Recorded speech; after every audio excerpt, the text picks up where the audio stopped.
Michigan fight song. And of course, from the Bay Area, Jim Harbaugh came here to coach Michigan. We'll be in Sonoma in the Bay Area in a couple of weeks. Ladies and gentlemen, at this time, we ask that you please rise and remove your hats as the Michigan State Police present our nation's colors.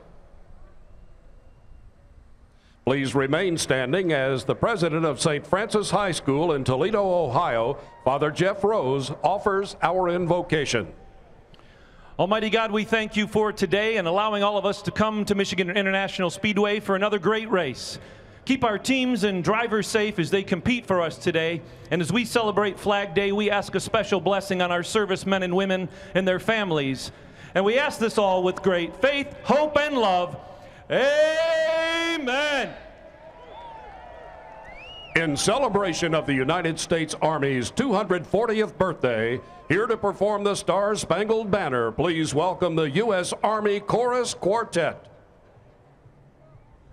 Oh, say, can you see by the dawn's early light what so proudly we hailed at the twilight's last gleaming, whose broad stripes and bright stars through the perilous fight o'er the ramparts we watched were so gallantly streaming, and the rocket's red glare, the bombs bursting in air, gave proof through the night that our flag was still there. Oh, say, does that star-spangled banner yet wave o'er the land of the free and the home of the brave?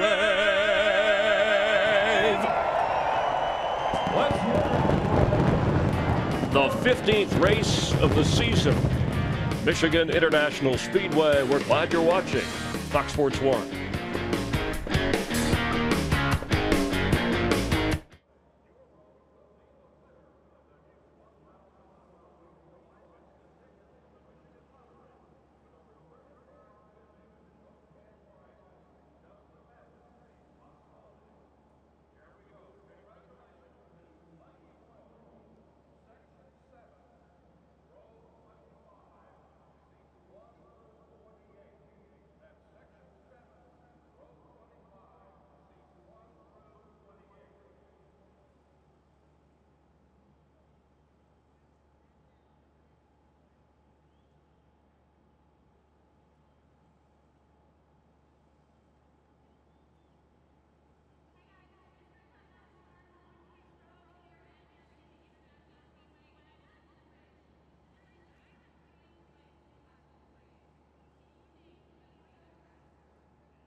Remember back to a time when you and your buddy from down the street had this simple exchange. I'll bet I'm faster than you. You're on. And then you raced. Some things never change. In America, racing's in our blood, and the most powerful example of it is here at the Michigan International Speedway. Quicken Loans is proud to sponsor for the 4th year in a row the Quicken Loans 400. As one of the country's largest mortgage lenders, the speed, power, and technology of this great American race inspire what we do each and every day. I'll bet I'm faster than you. You're on. Welcome to the Quicken Loans 400. Yes, it's time to race.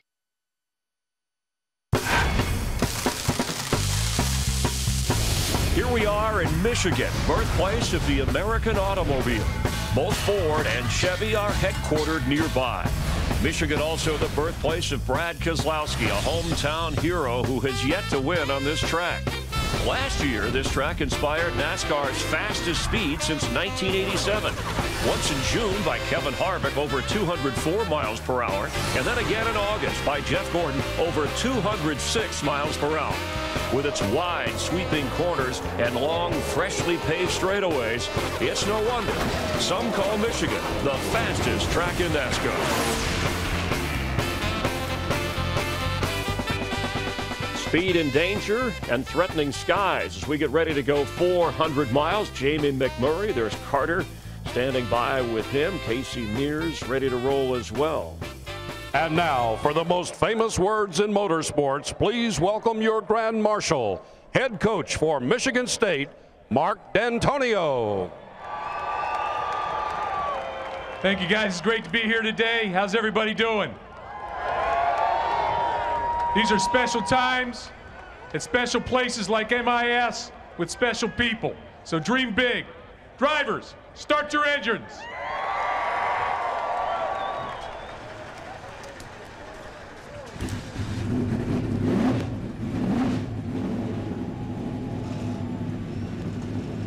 With Michael Waltrip, Chris Myers, glad you're watching from Michigan on Fox Sports 1. Yeah, these guys are starting their engines, but some of them aren't because they're trying to save that ever-precious fuel. Something that Darrell Waltrip talked about in the pre-race show, so let's head upstairs. The guys calling the race as always, along with Darrell, Larry McReynolds, and Mike Joy. Gentlemen. Thank you, Chris. You've talked during pre-race about how fast this place is. What we saw in practice yesterday, Darrell, was corner entry speeds that would have won the pole a year ago. And the mid-corner speeds, the slowest speed of all during a lap, would have been fast enough to win the pole here just 4 years ago. This is blazing fast. I think it's the ultimate racetrack. You've got to have it all here. You've got to have horsepower to pull down these straightaways. You've got to have a car that handles to get through these big sweeping turns. You've got to have a crew chief that can calculate and get the most out of that fuel tank to try to win this race. It takes everything you've got, driver, car, crew, the whole package here to win a race. Larry, there are a couple of veteran drivers who aren't having the best of seasons. Jeff Gordon has shown speed sporadically. Tony Stewart. They've both troubled to really find consistent speed with this new package. But now we come here to the wide open places and spaces of Michigan. Does this kind of roll right into their wheelhouse? Well, I know that's what they're looking for, Mike, but you think about Jeff Gordon and Tony Stewart. That's 7 Sprint Cup Series championships between the two of those drivers. They've both won races here, but in 2015, 14 races, only 2 top 5 finishes total between the two of them. Both of them qualified well. They show good speed in practice. In fact, Jeff Gordon was fastest in final practice. Maybe with the options you have here, they can capitalize on today. Two of our greatest veterans. We'll see if one can find their way to victory lane. Drivers are at the ready to go racing in Michigan. Little fishing, little livestock, little scenery. Let's go race 400 miles.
chase is looming.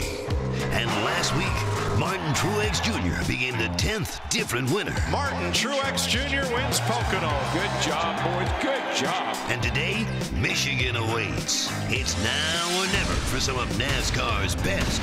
So fire up those engines and let's go racing on Fox Sports 1. The field is rolling under heavy skies for the Quicken Loans 400, race 15 in the NASCAR Sprint Cup Series for 2015. Here's your Geico starting grid. Casey Kane, first pole since Kansas 2012. Kevin Harvick, second in the last 4 races here. Brad Keselowski has his best home track start. Carl Edwards, 2-time winner here. Ryan Blaney, best career start on a non-restricted track, and Jeff Gordon, who won his 3rd here last August. Austin Dillon has his 2nd top 10 start in a row. Jimmy Johnson, last year's winner. Martin Truex, what a great win last year in the Poconos. And Kyle Busch won yesterday. He has 7 career weekend sweeps. Joey Logano won here in 2013 next to 2-time Michigan winner Matt Kenseth. And a pair of 2-time winners here, Denny Hamlin and Dale Earnhardt Jr. Tony Stewart went to victory lane here in 2000. Kyle Larson, top 10 the last 2 weeks in a row. Paul Menard and David Reagan, and the top 20 rounded out by Danica Patrick, who's always finished on the lead lap here, and Trevor Bayne. What do you say we talk to Casey Kane, our pole setter here? Casey Kane, it's DW. Got a copy there, my friend? Yeah, I got you.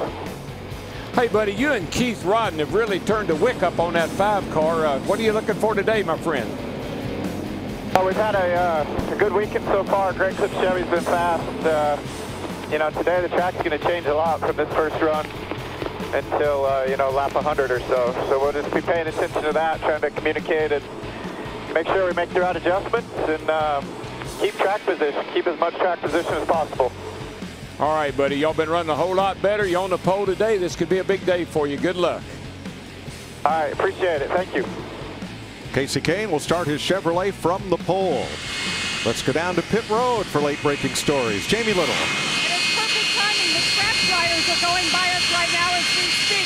All looks well, and now I'm in the 19th pit for Carl Edwards. And for the 5th straight week, he qualified in the top 10. That's all fine and good. That speed carries over to the race. The bad news is the fall-off times. That long run speed has not been on their side. Crew Chief Darian Grubb told me they're going to have the same issue here today, even though it is a brand new race car. He plans to fix that with air pressure today. Chris Neville? Well, Jeff Gordon's average season reached a boiling point last weekend with a very heated exchange between he and his crew chief, Alan Gustafson. Both driver and crew chief say that that's just the pressures of the sport, and they've moved on. But Alan Gustafson also saying that while they've had average results this year, they are not an average team, and that needs to change. Well, they won here last year, and they were quickest in final practice. This could be the weekend. Matt? Chris, Joey Logano knows the way to victory lane here at the Michigan International Speedway, but he hasn't won anything since taking the hardware at the season-opening Daytona 500. They've been lacking the speed that Truex and Harvick have had. They feel like they've made some gains, but the biggest game changer of all, Todd Gordon told me, could be the weather. Temperatures today, 20 degrees warmer than they were on Friday or Saturday. He went back to his notebook last night looking at trends, just looking to see what he could learn, because he knows today you're going to have to stay on top of this ever-changing racetrack. Mike Joy? Thank you, Matt. What if baseball took their umpires off the field and football moved their linesmen into a place where they could watch the game on video? Well, that's what NASCAR did last winter, taking their officials off pit road. Here's our Fox NASCAR rules analyst, Andy Petrie. Yeah, Mike, I was kind of skeptical in the beginning that a computer system and camera system could effectively officiate the pit road with 43 cars, 43 teams. But I have to say it's done a really good job. The teams, initially there was a bump in penalties and the way they were penalizing teams on pit road, but they've adjusted well. I've talked to some of the crew chiefs. They really like this new system. They've adjusted to it, less penalties now in these last 7 races. So I think that you're going to see pit road be a lot safer place with all the pit crew members always doing it right and the NASCAR officials on the other side of pit wall. It's made pit road a lot safer. Thanks, Andy. 200 laps is what we hope to run here today. A brisk wind from out of the south right now, and the skies lifting over the racetrack. 75 degrees. It got pretty muggy here After a heavy 10 a.m. shower, we see rain off to the east, maybe a little to the south. It's really a hard race to call, isn't it, Larry? I mean, when the weather is, I mean, you look off turns over there, you say maybe it's raining over there, and it makes it hard to know what kind of call to make. Well, and one thing that is a game changer, you see there a competition caution at lap 30, which means you can come to pit road prior to that, but you cannot fuel the car until that competition caution.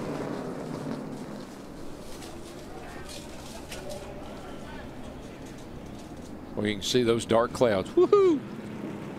But guess what? Getting ready to go racing. Ford Mustang safety car, lights out on the roof, and it has the field coming into turn number 4. And it'll head for pit road, and we'll be underway for 200 laps. We will. And a fast 200 laps at that.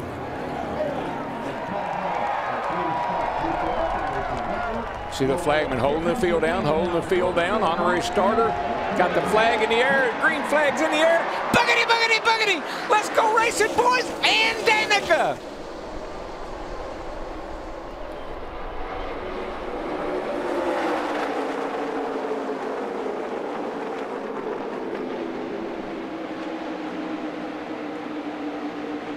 Kasey Kahne chose the outside, and that appears to be a good choice. Boy, Mike, right in there, I mean, that was a real cluster right down in the middle of 1 and 2. Almost that 3 car, I think, bottled everybody up. Yeah, that was Austin Dillon, who started in the 7th position, and he had them splitting him. Who will lead the first lap in Michigan? Kahne way to the outside, but he gives way. Carl Edwards down to the inside, then Kahne and Harvick.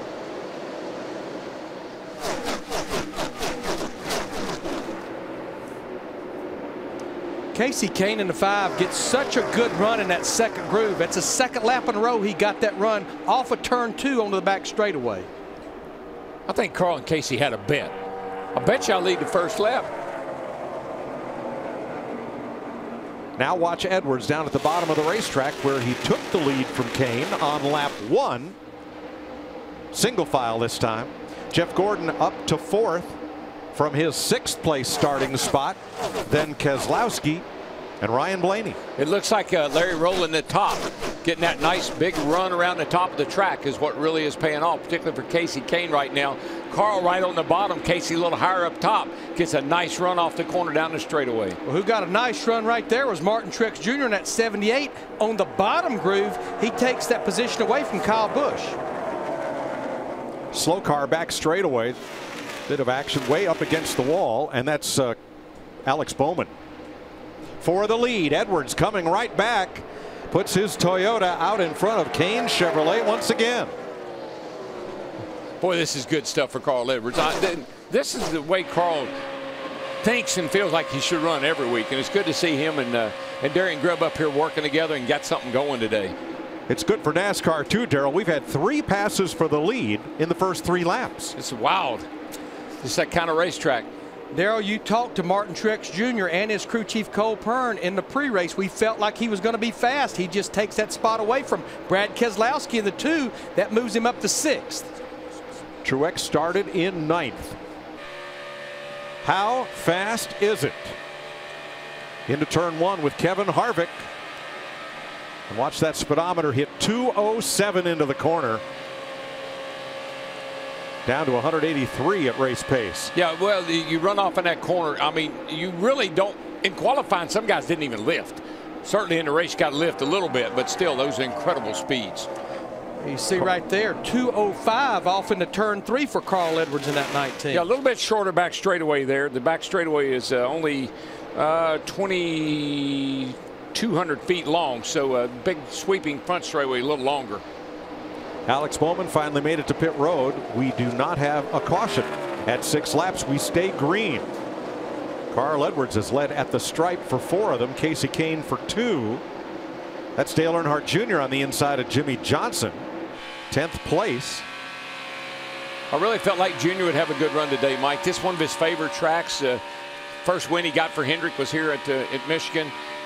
He likes this racetrack. And Darrell, you talked about it in the pre-race. All 4 of the Hendrick Chevrolet drivers showing good speed throughout the weekend, all qualifying well. Yeah, they swept the race here last year. Gordon got 1, Johnson got 1, Kahne on the pole today.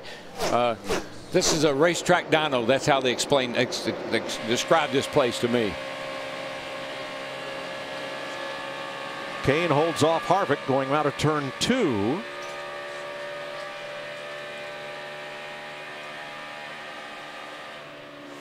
.205 miles per hour into turn 3. And Mike, you do get some draft here. It's you know, at these speeds, obviously, you know, where the 4 car is of Kevin Harvick, he should be able to draft right up to the back bumper of Casey Kane in the 5. Kevin Harvick, 10 top 2 finishes this year, and he has finished second here at Michigan the last 4 races. He and Bobby Allison are the only drivers to have top 2 finishes in 10 of the first 14 races. Just an incredibly consistent race car. And the other thing is, Mike, I watch him drive the car, and look how comfortable he is. He's not working hard. He's not all tensed up. He's very comfortable driving this car and going that fast. And that's a huge part of going fast here, is to have a car you're comfortable with, that you can enter a corner at 206 miles an hour and feel pretty confident you're going to be able to make it. 9 laps complete. Next time by, Carl Edwards out in front of Casey Kane, Kevin Harvick, and Jeff Gordon.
.11 laps complete in Michigan, and a little rain shower pops up over turn 2.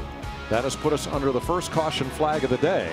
Now, because NASCAR announced in the drivers' meeting that a competition caution would be called at lap 30, anyone who chooses to stop now could change tires but cannot add Sunoco race fuel. So it looks like most of the leaders are staying out.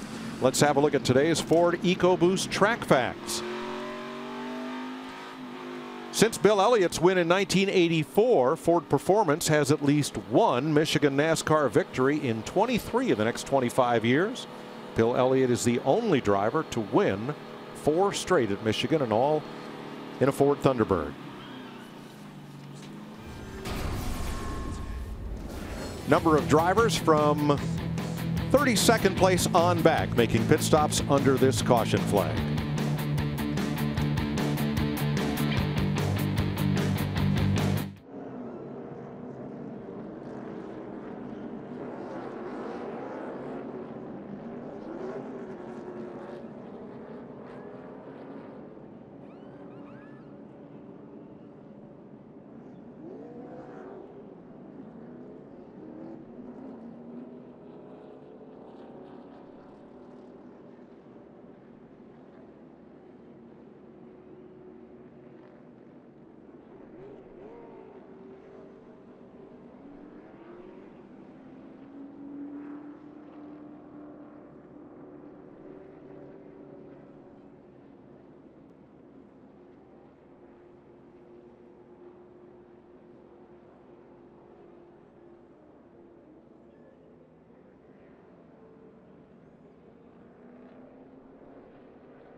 Keep up with @MissSprintCup on Twitter and check out our latest tweets to find out how you can win an autographed hat from today's race winner.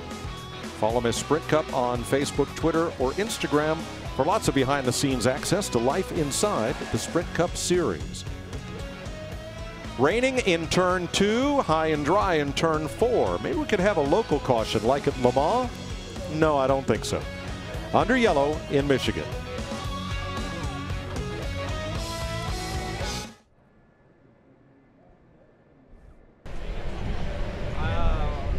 I'm ready to participate.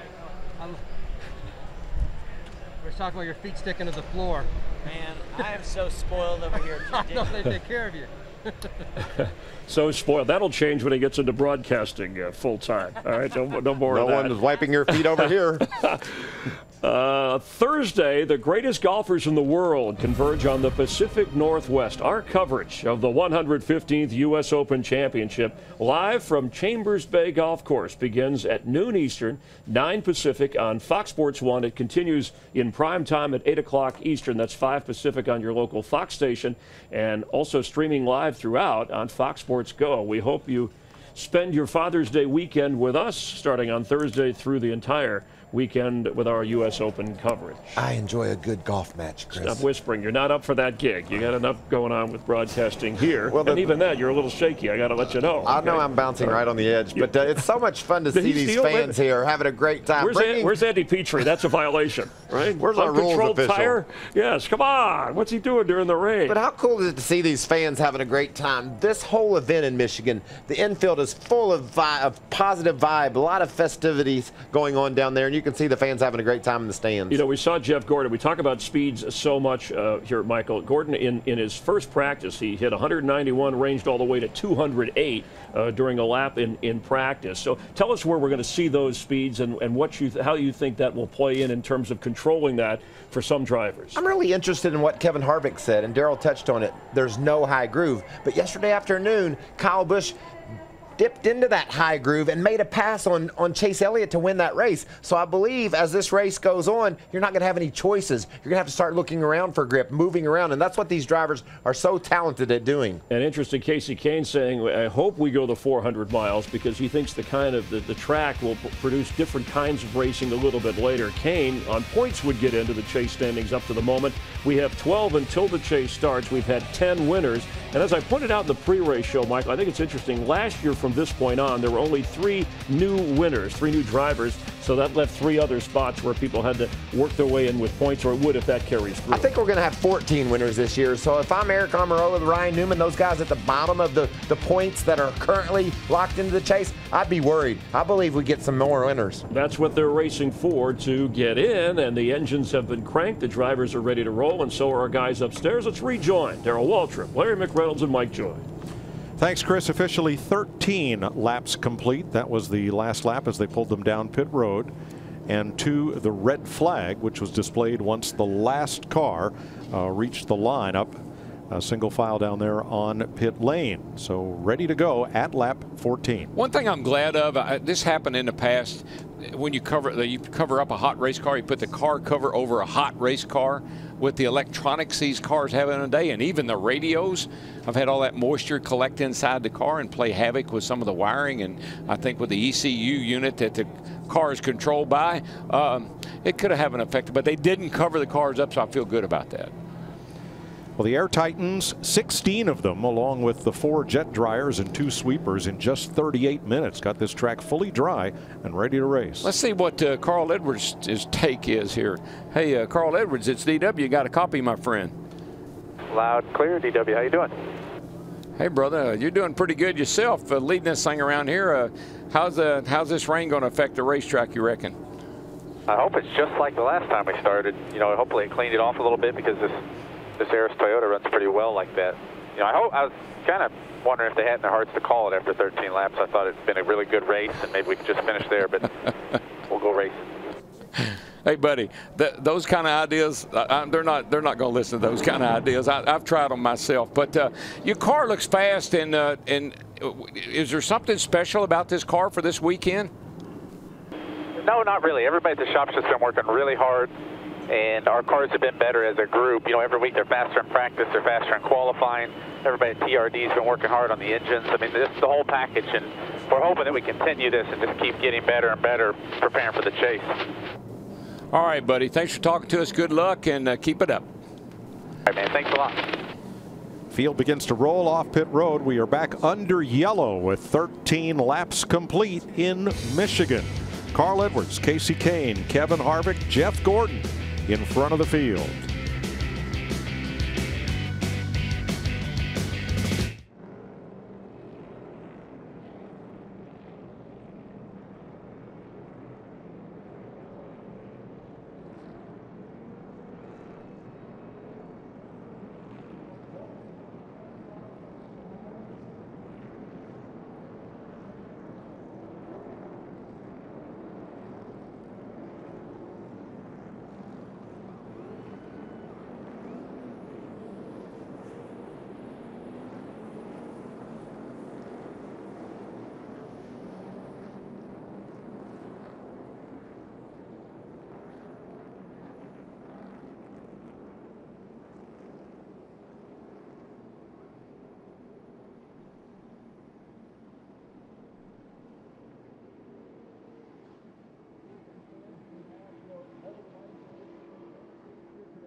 Well, this track here in Michigan is one of the fastest racetracks we have on the schedule, and I don't think the approach is necessarily any different. The most important thing is try and maximize the downforce and the drag at a place like this. It's really a track where you just keep a ton of throttle down. Speed's close to 220 miles an hour. The biggest thing here is just trying not to decelerate as much as you might at some other racetracks, because this place has the grip in the corners to hold you.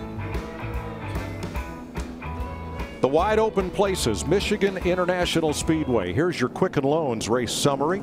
59 minutes and 5 seconds was the red flag time.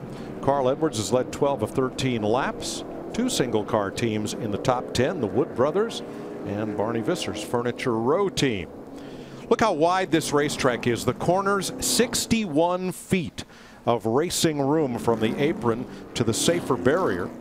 It's 52 feet wide on the backstretch. That's wider than Atlanta, Charlotte, Daytona, or Talladega. All right, we've talked to the first place guy, Carl there, Casey Kane. Second, let's talk to Kevin Harvick. Hey, Kevin Harvick, it's DW. You got a copy there, my friend? Sir. How you doing out there, bud? How's the old car feel today? It's feeling fine. You know, it's just trying to log a few laps in there in the beginning to see what we had. We all knew that the racetrack was going to be quite a bit different with the rain last night, so Budweiser Jimmy John's Chevrolet was good. Bottoms on the restart there initially was pretty tough, but all in all, everything's fine. When you looked at today's race, you knew that the track was green when the race started. Is the track about like it was when the race started, back with that little bit of rain we had? I don't think so. I mean, you know, everybody talks about the rubber being washed off. The groove was still just as black as it was when we ended the Xfinity race yesterday. So I think you can go up above that second seam about a half a car length, maybe a full car, and that's probably about as high as it's going to get. So you don't see anybody riding up in that high line up there above, up in the gray right now. You think it'll stay about where it is? I think it's going to move up some. I think it's going to move up probably another car length or so. You know, at Michigan, it used to be all the way around the wall, all the way around the racetrack. So, you know, it's definitely moving up some compared to what it used to be. Usually what happens here, which has already happened, is that groove moves from right where I'm at right now, right in the middle of the racetrack, to the bottom, and then once the bottom starts to get worn in, then everybody starts to creep up the track. So we'll see where it goes. All right, buddy. Good luck. Hope you can pull it off today. It'd be nice. Thank you, guys. Kevin Harvick currently third. You saw a few sprinkles on the lens down again in turn 2. One pesky dark cloud right over that area. That's why we're still circulating under the caution right now. You may have noticed the new look on Dale Jr.'s number 88. That's because Amp Energy and Dale Earnhardt Jr. gave fans the chance to select the look. Amp Energy Passion Fruit was selected via fan vote on Facebook from 4 different paint schemes, each representing a new flavor. Dale Jr. revealed the winner at a local Charlotte area convenience store earlier this week. It's kind of busy, but it's good looking. I like it. It's distinctive. Yep, different. Sometimes different is better. I always felt that way. Mike, you know, we drive this racetrack in just under an hour, and you mentioned the Air Titans, and I have to say NASCAR's created and developed so many things for our sport over the last few years. The chase format, this Generation 6 car, the pit road officiating system that Andy Petrie spoke about before the green flag. But those Air Titans, that is one of the greatest things they have created for our fans, for our broadcast, and for the competitors. You'd have never drive that track. It'd have taken twice that amount of time without those Air Titans. It would have taken probably 15 or 20 tractor tires, dragging them around here all afternoon to get this thing dried up the way we used to do it. Now, Alex Bowman got the free pass on this caution. He had brushed the wall earlier. Eric Almirola's car sits on pit road as they work underneath the rear end. And there's a number of things they could be doing right there. One thing they could be possibly doing is adjusting the rear shocks. Again, you can do anything during these cautions that were back under caution and off the red flag that you would do on a normal pit stop. You can change tires. You just cannot fuel the car. I think you nailed it, Larry. There's a lot of things they could have been done. They came out from there with a wrench, so there's a number of things they could have done under there. The green light's on at the entrance to pit road. Pit road is open, no takers. And again, still the plan is for a competition caution at lap 30. There's Air Titan 2. Look in the back in the bed of those Toyota pickup trucks. There's a small block Chevy engine sitting in the bed. It's got a lot of parts from NASCAR suppliers like Holley and Edelbrock and others on it. You see the big exhaust headers up there. But mainly what they do is they run huge fans that shoot air through those tubes at the back of Air Titan and through what look like blades right down against the ground that roll on those casters. And that forced air creates a unique sound based on the size of the opening there, and it does a great job of moving that water away and drying the track very quickly. And it's not heated air, but the speed of it is so fast that the air is actually fairly warm that's going out of there. Well, I don't know what they were working on the back of the 43, but they didn't get finished with it. He's back in and they're under the back of the car again. So they're making some major change back there. A few more sprinkles on the back straightaway as they continue to work on Eric Almirola's number 43 Ford. It's a series of unfortunate pop-up showers. 17 laps complete. We're still under caution at Michigan International Speedway on Fox Sports 1.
Under caution at Michigan, let's go down to Matt Yoakum for the Nationwide Dale Jr. Performance Report. Mike, similar to Saturday, Dale Earnhardt Jr. fought a very edgy and nervous race car during both practice sessions, and it was free. He said at the first 13 laps, a similar condition. The car loose, especially going down into turn 3. And I asked him on the grid before the start of the race, you look at your success here in Sprint Cup, your success in Xfinity, and even as an owner, what's your most favorite memory here at MIS? And he thought for a second, said 1999. When my dad and I came out of turn 4 side by side in an IROC International Race of Champions event, and he beat me to the line. That is my most favorite and special memory here at MIS. Well, that pesky cloud that was up in turn 4, now it's come over the front straightaway. So cars rolling back toward pit road once again at Michigan.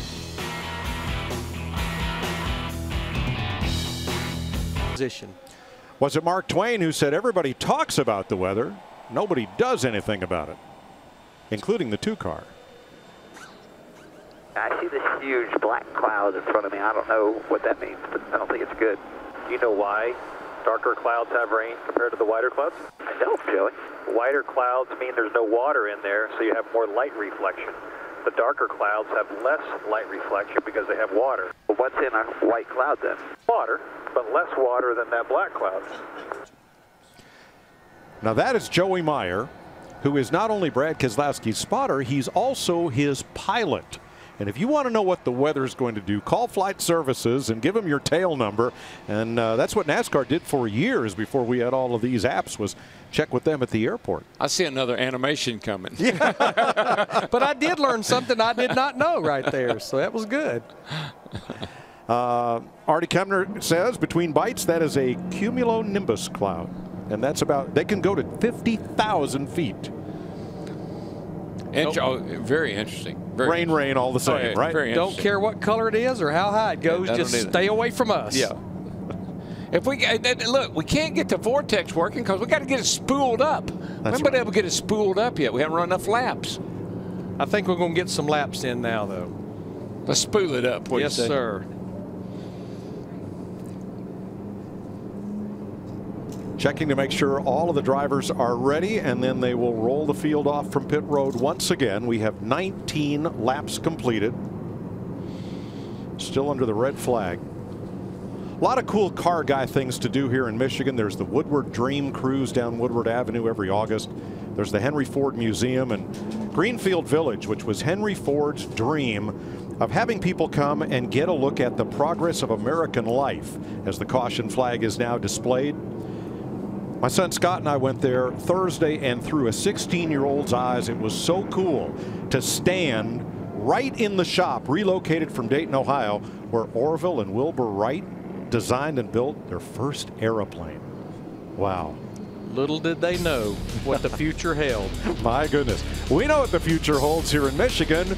Racing. They're rolling off pit road. We're going to get going again after this.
20 of 200 laps complete. We've been under caution since lap 11 for 2 different rain showers. Here's your Budweiser race summary. Carl Edwards is the race leader with this 1 caution flag, 2 leaders, 3 official lead changes, but we had 3 passes for the lead in the first 3 laps between Edwards and Casey Kane. Twice now it's taken 40 minutes to dry the track after brief showers. Coming over it, Alex Bowman back to pit road once again. He's the 1 car that is not on the lead lap. Yeah, he got in the wall early over there. Been working on that car. So 21 complete. Competition caution now moved to lap 35. Hopefully we can get there under green. Just finishing drying pit road. The race surface is fine. As soon as those jet dryers make a pass up pit road, we'll be ready to continue once again. Field in turn 2 behind the Mustang safety car. So after we left Greenfield Village on Thursday, we went to Ypsilanti, a little town with a lot of auto factories right next to Ann Arbor, where our Fox crew stays. And there is Jack Miller's Hudson dealership, looking just like it did when the last Hudson rolled off the assembly line in 1956. There's a replica of the fabulous Hudson Hornet that Herb Thomas raced his way all the way to the Hall of Fame in NASCAR. A Hudson Italia, one of only 27 ever built. Some Chevy Corvairs that were built back in the day in Ypsilanti. And you know what? This is still a functioning Hudson dealership. Well, you know, says the curator, who is John Tucker, the grandson of Preston Tucker. Tucker, a man in his dream. He says, as long as we sell 1 car a year, we are still a Hudson dealership. It's also the Ypsilanti Motor Museum. I saw Doc Hudson. Yes, you Doc did. Hudson. Daryl Cartrip called some races that Doc Hudson was in. That's in right. The movie cars. But it's just a wonderful place. It's right next to the railroad tracks. Could you imagine riding by on Amtrak and going, honey, we just passed a Hudson dealership. Signs, cars out front. It's a great place right there in Depot Town in Ypsilanti. Yeah, you know, a guy named Larry LePayton built this racetrack back in 1968, I think it was, 69. His vision, Mike, and you know this, his vision was that it was close to some big markets, Detroit, Motor City, all of the Canadian market, all the Midwest. He thought building a track here, he'd be able to draw a crowd from a lot of different places. Larry not only built this racetrack, but he had an interest in Atlanta. He had an interest in Riverside. His vision was someday to own 12 racetracks. Quite a visionary. Well, this place does have quite a history. Matt Yoakum's been here for much of it. Mike, usually Father's Day falls on a Michigan race weekend, so it's always a special homecoming for Jerry Kelly, Brad Keselowski's car chief, and Drew Bible, Carl Edwards' shock specialist. For 3 decades, their lives have been intertwined due to racing. Passion for the sport forged by their late fathers. Jerry's dad, Kurt, he raced sprint cars. For Drew's dad, Larry, nearly every NASCAR weekend, they often share stories about their dads racing and winning together on the Midwest short tracks. And not a story session ends without one of them saying how much they miss their dads and wish they could see them now successful in winning races at the top level of auto racing. Yeah, and Jerry's grandfather started racing sprint cars in the 1960s, and he just retired a few months ago, still driving in his 70s. That is so cool. Jack Miller, who had that Hudson dealership, wrote a great book on Hudson racing. He still lives up the hill from the dealership. He's in his 90s and still kind of looks things over there in Ypsilanti. Here's one more little piece of trivia for you. You know who designed the road course that was in the infield here at MIS? Sterling Moss. My goodness. Yes, sir. The great British champion. Yeah. Pit road is open. Alex Bowman looks like the only taker. Remember, they cannot add fuel to the cars until the competition caution.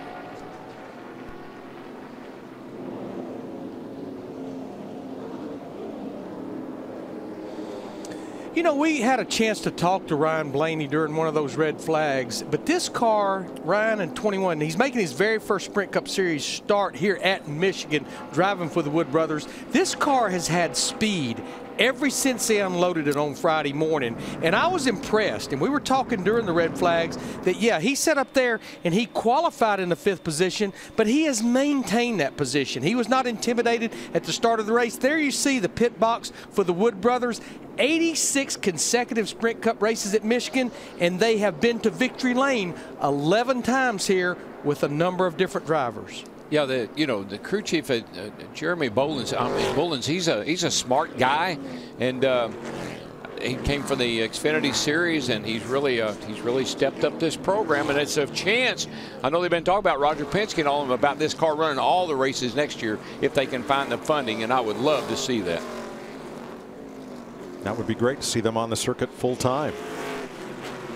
See why one of the most revered names in NASCAR trusts the most winning name in NASCAR. Go to Chevy.com/Dale Jr. 23 laps complete, and we can't go 1 to go. Something happened to Alex Bowman after he left the pits, and he put some debris down on the back straightaway. Looked like he cut down the right rear tire. You can see part of it right there. I saw him go in the first turn. The car just started smoking, went way up the racetrack, and he left part of the tire on the track, looked like. Yeah, he had issues before we had that first red flag. He went 2 laps down. He was the driver that got the free pass. Now he's 1 lap down, but with a lot of issues, and you can see all the debris he has scattered all the way down the apron of the backstretch. I think the repairs they made to the right rear quarter panel, there must have been something rubbing on the tire, and it cut it down, and it blew the tire out, and you can see it just flying apart. Now they've given the field 1 to go. As long as the lights are out atop the safety car, we are on 1 to go. If they cannot get that cleanup done in time, those lights will illuminate. The caution lights will come back on. Alex took that 7 car to the garage area that time. Yeah, it's going to be, I don't think there's no way they're going to get that picked up by the time the field gets back around here. No, based on that, they may have to repave the whole back straightaway. Here was the discussion Joey Logano's team just had. Something for us to look at as the race goes along. Eventually that 3rd lane's going to come in and to figure out how to make that work. Yes, 10-4. I'll let you know as it goes on here. And that was actually not his crew chief, Todd Gordon. That was his spotter, Tab Boyd, who keeps an eye out for things like that. All the spotters do for the different drivers. But when we talk about the high line here, even that groove he's talking about is still just a little bit past the middle of the racetrack. This track is so wide that you can't, even the high line here is just the middle of the track. Since the track has been repaved, Logano's led more laps here than anyone. Cleanup continues.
27 laps complete this time by. The jet dryers race the field out of turn 4, and we're going to get 1 to go.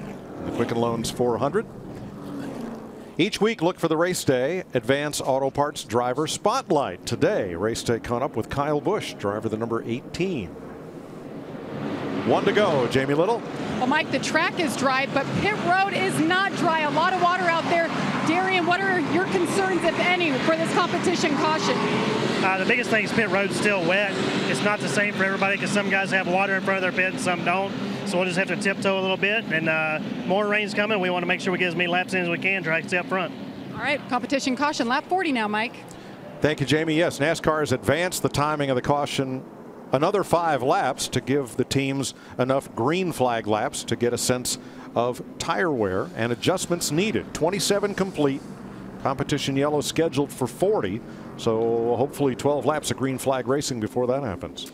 Get a feeling we're going to see one of our first really wild restarts that we see here pretty often at Michigan. Maybe. I mean, you can't help but have pretty wild restarts here. But I think everybody's going to be a little conservative because they know they got another caution coming in 10 laps. Ryan Blaney and team had this discussion. Keep saving, bud. You're doing awesome. Thanks. It's my life right now, just saving fuel. Got this EcoBoost power. Getting great gas mileage. I love it. Where they take the green, coming to start finish, the track's 48 feet wide. It fans out to 61 feet wide in the corners. All kinds of room. If you wanted to save fuel, what would you do? Run around the bottom. Think how much bigger the track is. Shorter distance. Ran up high around the top. Good point. A big cheer from the crowd. They've been patient. They've been wet. Everything's dried out, and we're ready to go. Green flag to begin lap 29. Casey Kane in that 5 didn't really get a great restart there. They are about 7 wide heading off into turn Larry, 1. they'll be real careful on this restart because they know they got a caution coming. I'm sure of it.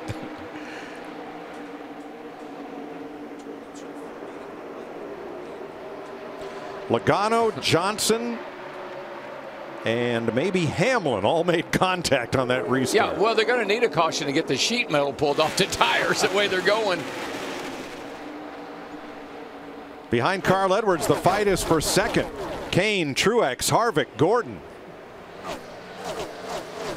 I guess, quite honestly, Larry, I mean, you do want to get as far up in line as you can, get on pit road a little quicker and get off pit road and then maintain your track position. Harvick takes 5th. Kane 2nd. Truex 3rd. You know, Martin Truex Jr. and his team did about everything you could do right last week at Pocono, but here's that contact that we were speaking about on that restart between Denny Hamlin in the 11, Joey Logano the 22, and then Jimmy Johnson in that 48 on the outside. That was almost disastrous. 4th place, side by side. Gordon, Harvick, Keselowski. It's never a good thing to be on the apron going into turn 1. In the bright sunshine again, hopefully for quite some time. See this battle for second place, Martin Truex Jr. in that 78, Casey Kane in the 5. But what I was going to say, one thing he was excellent on last week, and I saw the same thing on this, was the restart. He is on his A game on restart. I tell you the other thing that he and Cole Pern and that team are really good at, Larry, is dialing that car in for the race. He wasn't all that sporty yesterday afternoon in practice, but when the race starts, they hit it right on the head. There you see he qualified 9th, but he restarted back in 6th on that restart.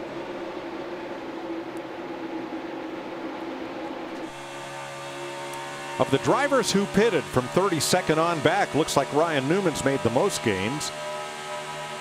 Up to 24th, a gain of 8 from where he came onto pit road when this caution first appeared. Yeah, interim crew chief Todd Parrott, they went with 2 tires. Of course, they could not fuel that car. You're riding with Ryan Newman here.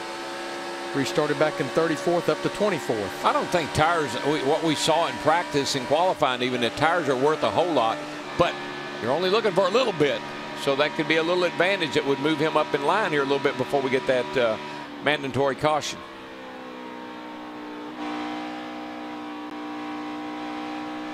Full width to the outside there. There's Carl Edwards' lead over Martin Truex, 1.3. Casey Kane another 1.3 back. Gordon, Harvick, Keselowski. This is another driver that's been on the move since the restart. Kurt Busch in that 41 car, he restarted back in 18th, just drove by Matt Kenseth in that 20 for 12th. And you heard Jamie Little before the green flag talk about this is a backup car for Kurt. Got in the wall before qualifying in practice on Friday. Yeah, these teams today, their backup cars, they're really just an extra car you carry along with you in case something happens to your primary car, but they're prepared and as good as anything that's on the racetrack.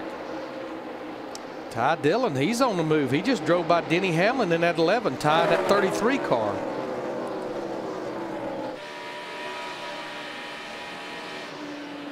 Earnhardt, Keselowski 6th and 7th, 5 seconds behind the leader. Yeah, and then Ty's in the 33 is running 15th, but Austin in the 3 car qualified really well there. He's running 8th right now, so look like the Dillon boys are come to play today. At 4th place, Kevin Harvick had a big run off turn number 2, but trouble up in high in 4. Is that the 42 car? It is. Kyle Larson. Yeah, he just got up. He may have just gotten up into that gray area, into that dirty loose stuff up there, and the car washed out with him. He was running 10th. He's dropped 3 positions, but we stay green. Well, you know, he's one of those guys that he's going to rim ride if there's any way possible. It's a little early for that, though. But, Darrell, we've seen that all weekend, actually, in both series, the Xfinity Series and the Sprint Cup Series. You get a little bit out of that groove. It's just not very forgiving. And I think that's what Kevin Harvick was talking about. You might be able to get to the middle of this racetrack. You see that black area. That's what we call the groove. And if you get up outside of that, there's just no grip up there. It's dirty. It's just not a lot of grip. No rubber. And you just got to get out of the throttle and catch the car and hope it doesn't get in the wall.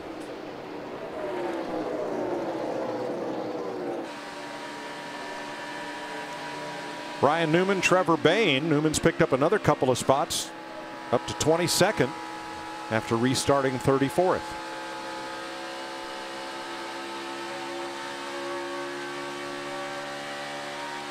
They've been watching the scoring monitor, and Martin Truex in that 78 car, he's a couple of 3/10 quicker right now than our leader, Carl Edwards, and that gap is shrinking fast. Yeah, he's the only driver that can still run in the 36-second bracket, and now we're 3 laps away from that competition caution at lap 40.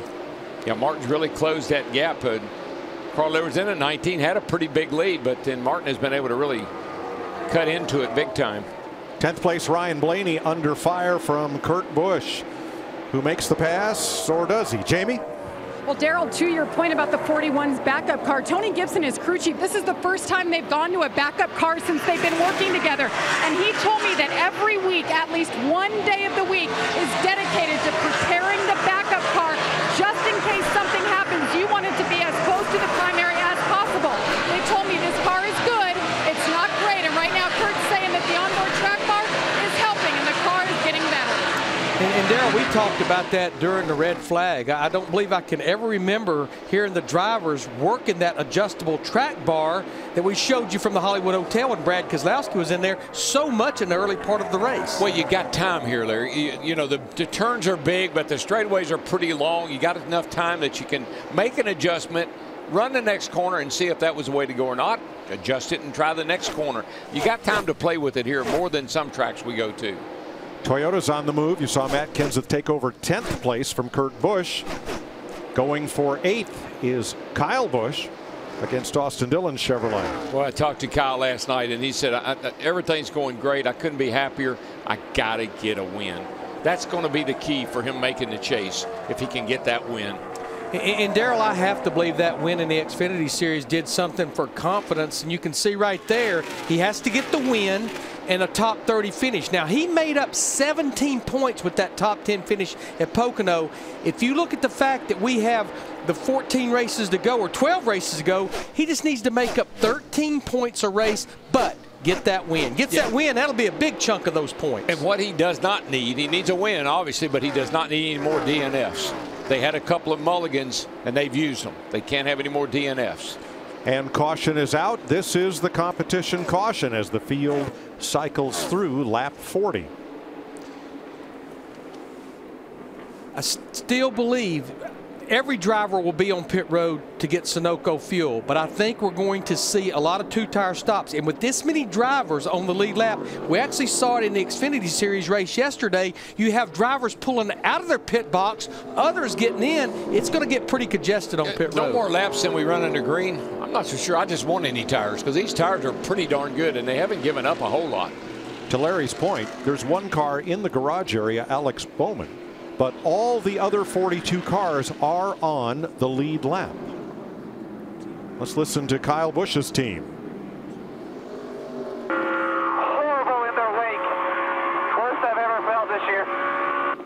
And more. We hear that a lot. We hear that a lot about these cars in traffic. The aero package just doesn't seem to be working for a lot of these guys. Now, under the earlier caution for rain, the first 31 cars did not pit. This will be their first run down pit road. But that complaint we heard by Kyle Busch, I think that's one reason you're going to see a lot of strategy, just trying to get anything you can. It's like Earnhardt used to tell me, I can pass them a lot easier on pit road than I can out there on that racetrack. Yeah, well, you can make up seconds in the pit. You can only make up hundreds out there on the track. All right, the caution car is lonely out there. Everybody's headed for pit road. Chris. And Jeff Gordon's crew chief reminding him that that asphalt a little bit damp before he transitions onto the concrete there. So be careful. Just going to do 2 tires on this stop. Jeff saying when he enters turn 1, too hot, the car just pushes up a little bit. Jamie? Carl Edwards already led 41 laps today. Darian Grubb, his crew chief, saying we are going to stick to the plan here. The plan was for right side tires, Matt. And Casey Kane in the 5. Now the run started out free, but it tightened up, especially on the entry. Wedge adjustment for him. We're going to be looking at right side tires for a lot of the competitors. Harvick already away. Air pressure change for him. A little bit slower on the 5 of Kane. There's your Advanced Auto Parts race off pit road, and look at all the crisscrossing as teams that were done attempted to exit as other teams tried to get into their box. Or Matt DiBenedetto had to just about stop in the middle of pit road to risk driving right by his pit stall because of traffic. See Jimmy Johnson here on the 48. This may be trying to repair that damage from that restart while ago. I think that's what they're working on. They're getting that left rear quarter panel pulled out. Tell you another car that had a pretty slow stop was the 78 team. They had a little trouble too. 19 had trouble. He was slow. Let's see what happened to Carl Edwards here. They're going to go with just looks like 2 right side tires. Waiting on all the fuel to get in.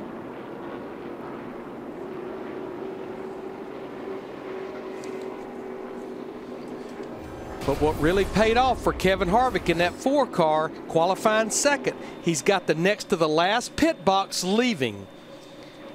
So compare Harvick to Carl Edwards on that stop. And again, they held Carl Edwards an awfully long time. You can see right there, that's the crew time right there. But look at the driver time. That is huge. And there's the net difference. And the difference right now is Kevin Harvick is going to be right behind Dale Earnhardt Jr. Carl Edwards is back in Larry, 4th. Let's not lay all that on Carl Edwards, because by the time he exited, pit road was all clogged up with cars, and I'm not sure, Michael, if he could maintain pit road speed all the way down. Yeah, I'm not really sure what happened there, Mike, but it looked like that Carl was a little bit slow getting out of his box. Maybe he was spinning his tires, but he just didn't get up to speed as quickly as the cars around him did. So there was a bit of a delay with the fuel man shaking his head. He was full of gas before Carl left, but then he just didn't get the momentum out of the pit box that I thought he would get. Watch the fuel man right there. He'll be shaking his head, I think, to your point, Michael. See there? That's just a second or so, but that's what these teams are looking for. And you can see right there, he stops because of traffic. I think that's a call from the spotter saying, got one outside, got one outside. He puts the brakes on. You add that second to maybe the second he cost him with the fuel guy, and that's where your problems lie. Yeah, I think what Darian Grove was upset about was they held him too long putting fuel in it. They should have released him a little quicker. The net result, Edwards will restart 3rd behind Kevin Harvick and Dale Earnhardt Jr., but in front of Kyle Busch, Matt Kenseth, Pole sitter Casey Kane, Kurt Busch, and the rest of the field.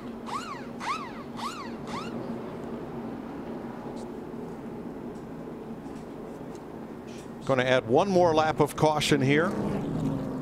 Coca-Cola is proud to celebrate NASCAR, an American salute, and invite your fans to show your support and appreciation for servicemen and women across the country and around the world.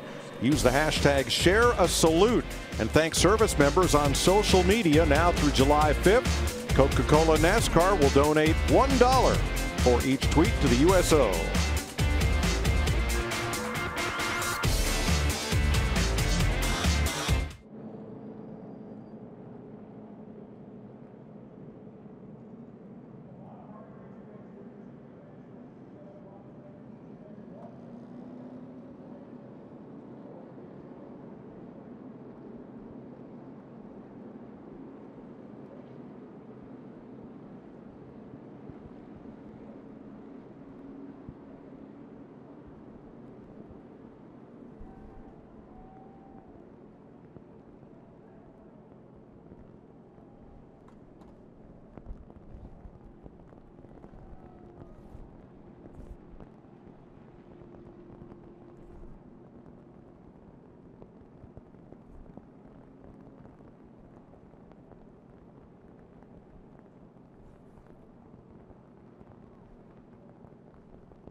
Welcome back to Michigan, where once again a brief shower has brought the cars to a halt on pit road. The red flag now displayed. Let's go back and take a look at Martin Truex and a very interesting strategy on this 2-tire pit stop. 6 men allowed over the wall. Well, what you're going to see, they're going to use 2 fuel men. But now watch the jack man. He actually puts the right front tire on, and the rear tire carrier releases a jack. But Andy, it looks like to me they held him a lot like they did Carl Edwards, held him to make sure that car was full. Well, there's a couple things going on right there. That is an interesting strategy. They have 2 gas men, so they had 1 less tire carrier. They used that little switch off of the jack man, which is totally legal. They can switch positions under those stops. But the one thing they have to do is they have to get that rear tire on the inside half of the pit box before the car can leave. And it looked like that's what they really struggled with. I think they've got a great idea here to try to get 2 cans of fuel in the car as quick as they can, but they have to smooth that out a little bit. But Andy, I think one thing is hindering him a little bit is, again, I'm not picking on the guy changing the right rear tire.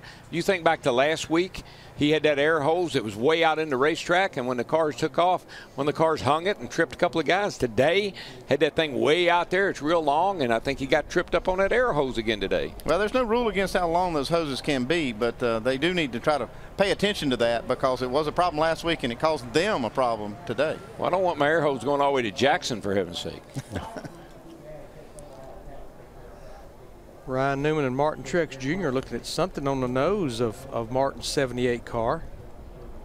Now, they are not teammates, but they are affiliated through Furniture Row Racing's affiliation with Richard Childress Racing that Ryan Newman drives for. And, you know, to Andy Petrie's point, you know, I think what they did there has some potential, but right now they went from 2nd to 7th with that little trick that still has some perfecting. I don't know if Martin ran into something. It looks like a crew member took a picture of that area. They're not allowed to work on the cars under the red flag. He was looking up in the grill area for some reason. Yep. Everything looks okay. I don't see any dents in the screen wire. I don't see any issues. And I don't see where it's made any contact. But you'd almost think the way that Martin and Newman are talking to each other here, maybe somehow they bumped into each other. And what you see right there, what those orange pieces of tape are, those are for a pull tab. In other words, if Martin Truex Jr. started running warm, maybe they get debris on the grill, that's something that they can actually pull off. Matt, what was Martin looking at? Well, we're going to chime in here in a minute. He's talking with Cole Pearn and Ryan Newman. The crew member's still looking, though, at that grill, but they're having a little conference here on pit road.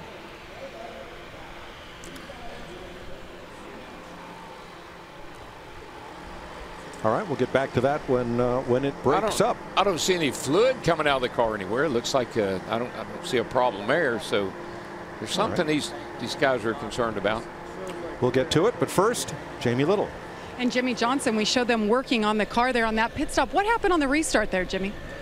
Yeah, up in front of me, the 18, I think he anticipated going and it didn't go and checked up. And we all checked up, which then as we crossed the start finish line meant everybody's going to fan out real wide. And I heard 2 inside of me down into 1. And I guess in that process, it must have been the 22 next to me. There was a little contact and we got some left rear damage. So the tire was smoking and the guys really needed to work on it. You can see behind me, it was kind of pushed down on top of the left rear tire. So glad we got it fixed. Unfortunately, we lost a lot of track position and looks like a bunch of short little runs are going to take place. So we haven't done ourselves any favors, but we'll keep fighting hard with this Cobalt Tools Chevrolet and find a way to get a good finish out of this. Your crew chief, Chad Knaus, reminded me this morning that this team really shines when you have to face adversity. You're facing adversity today, but you did last week too, Jimmy. You cut a tire, you got into the wall later, still finished 3rd. Looking back on a performance like that, what do you think? Yeah, you really just have to let things roll off your back, and it's honestly easier said than done, and I think experience in this sport has allowed myself and the team to really do that in tough situations. And today we're going to be challenged once again, so we'll keep fighting hard. That's one thing I'm very proud of with this race team is how hard everybody continues to work. And since we have a lot of time to fill, I just want to give a shout out to everybody at Hendrick Motorsports, all the hard work they put in these great race cars. This low Chevy's fast, and looking forward to finding my way back up that way. So hopefully we'll get there soon. It'll be fun to watch you, Jimmy Johnson. Let's go over to Matt. And Jamie, the conference has ended between Newman, Cole Pearn, and Martin Truex, so a lot of concern. Talking about the grill, did any debris? Did you hit debris? Yeah, somewhere. I mean, I don't know what. Got a little hole in the nose right there, so not sure what it was or when it happened. Trying to figure it out, but should be fine. It's not a big deal. Looks like tape kind of covered it back up by itself somehow. So Furniture Chevy's fast, man. We're ready to go. So you waited on fuel during your pit stop. Overall, this is a unique format that we've had today: rain, run, rain, run. How has your car before the pit stop performed? It's really good. So we're had to wait on fuel there just based on trying to get to halfway and the the thought of rain coming. So we've got about 2.5 more gallons than all the guys around us right now. Hopefully that'll help us in the long run. We got really good speed right now. Ran 19 down. I kind of got loose when I got to him. So all good right now. Hopefully we'll get this thing in. This is not much fun starting and stopping. You just get out there and get in rhythm, and it starts raining. So hopefully we'll get going here. Thank you, Martin. Chris? Well, it was a very congested pit lane on that competition caution. And Jeff, you got pushed out into this outer curb out here. What happened there? You know, we're in 43, and when we came out there was a bunch of guys trying to get into that outside lane. So I just got to the outside of the 21, and I think somebody was coming up inside of him, and he moved over, and you know, there's that curb all the way down pit road here, so we got a little bit of damage. Not bad. I think it's fine, so shouldn't be a big deal. Hey, we lost, you know, track position. Right now, that stall 43 is a little bit of a disadvantage under that scenario, but I think it's going to pay off for us throughout this race. If we can get some green flag run going, where you know we'll get less cars on the lead lap and we, you know, maintain that track position, and under green it should be good as well. So. Car's good, you know. I mean, we're maintaining. We're not great. Again, we're just waiting for the track to kind of come around. We just haven't run enough laps for it to really come our way. But it actually started coming in there a little bit. I was pretty good through 1 and 2. A little bit of work in 3 and 4, and maybe a little adjustment, and we should be good. And the splitter and the bodywork looks okay on that right front corner. But any idea if the alignment's a little bit messed up? I don't think so. I think it's fine. I mean, I think it damaged the splitter more than it damaged anything, and it just ground that corner off. But as soon as I go into the turn one time, it'll flatten that out, and I'll be good. All right, thanks, Jeff. Mike? Thanks, Chris. All that congestion on pit road with 42 cars on the lead lap. Jeff Gordon in the very first pit stall. Here's his exit. And there's that curb he's talking about along the outside of the pit lane over there. And apparently got the right front corner up on that curbing and damaged the right front corner of his splitter a little bit. Gets pushed up there again. And of course, you can see as he was slowing down, he was just continued to lose spots. But that again, remember we talked about Matt DiBenedetto had to just about stop in the middle of pit road so he wouldn't go past his pit. That was DiBenedetto that Blaney was trying to avoid, that got Blaney out into the 24. Nobody's fault, just a lot of congestion. Jamie? I don't know exactly what happened. Well, Carl Edwards talking about what happened on that round of pit stops. It was a little bit slow and there seemed to be a little confusion. What happened? I'm not exactly sure, but I know that my spotter, Jason Hedleski, you know, his mission right now is it's a smart one. He didn't want to tear up the race car, and Greg was coming around, and he said, wait, you know, because he knew Greg was going to turn in. And then we talked about it, and Greg said he was sorry, and maybe we should have gone, but you know, you got to be safe. You can't tear up that good of a race car. So we'll start right where we started the race. Hopefully we can keep going. I think Truex is really fast. I just talked to him. He said he feels his car is very good. So as long as we stay in front of him, I think we'll be okay. Well, you've led the majority of the race, but now, like you said, you'll restart fourth. How are the conditions out on the track, but also here on pit road? Oh, there's some slick spots on pit road. The track's great, though. I mean, you know, it's clean, it's perfect, and I haven't talked to him about the tire wear yet, but it seems like tires are holding up, so hopefully we get a good long run here. I think our car will be good on the long run, and then we can start searching around and finding those lanes that this place gives you, and just ready to race. It feels like we're on just like instant replay loop, and hopefully we get some good runs in. Yes, we want a long run, and we want many long runs, right, Mike? We need to get this thing in. Absolutely, Jamie. Now, Greg Biffle's pit stall is 8 pits down from Carl Edwards, but it's that merge zone that becomes the issue. There's Edwards. You'll see Edwards just about to turn out.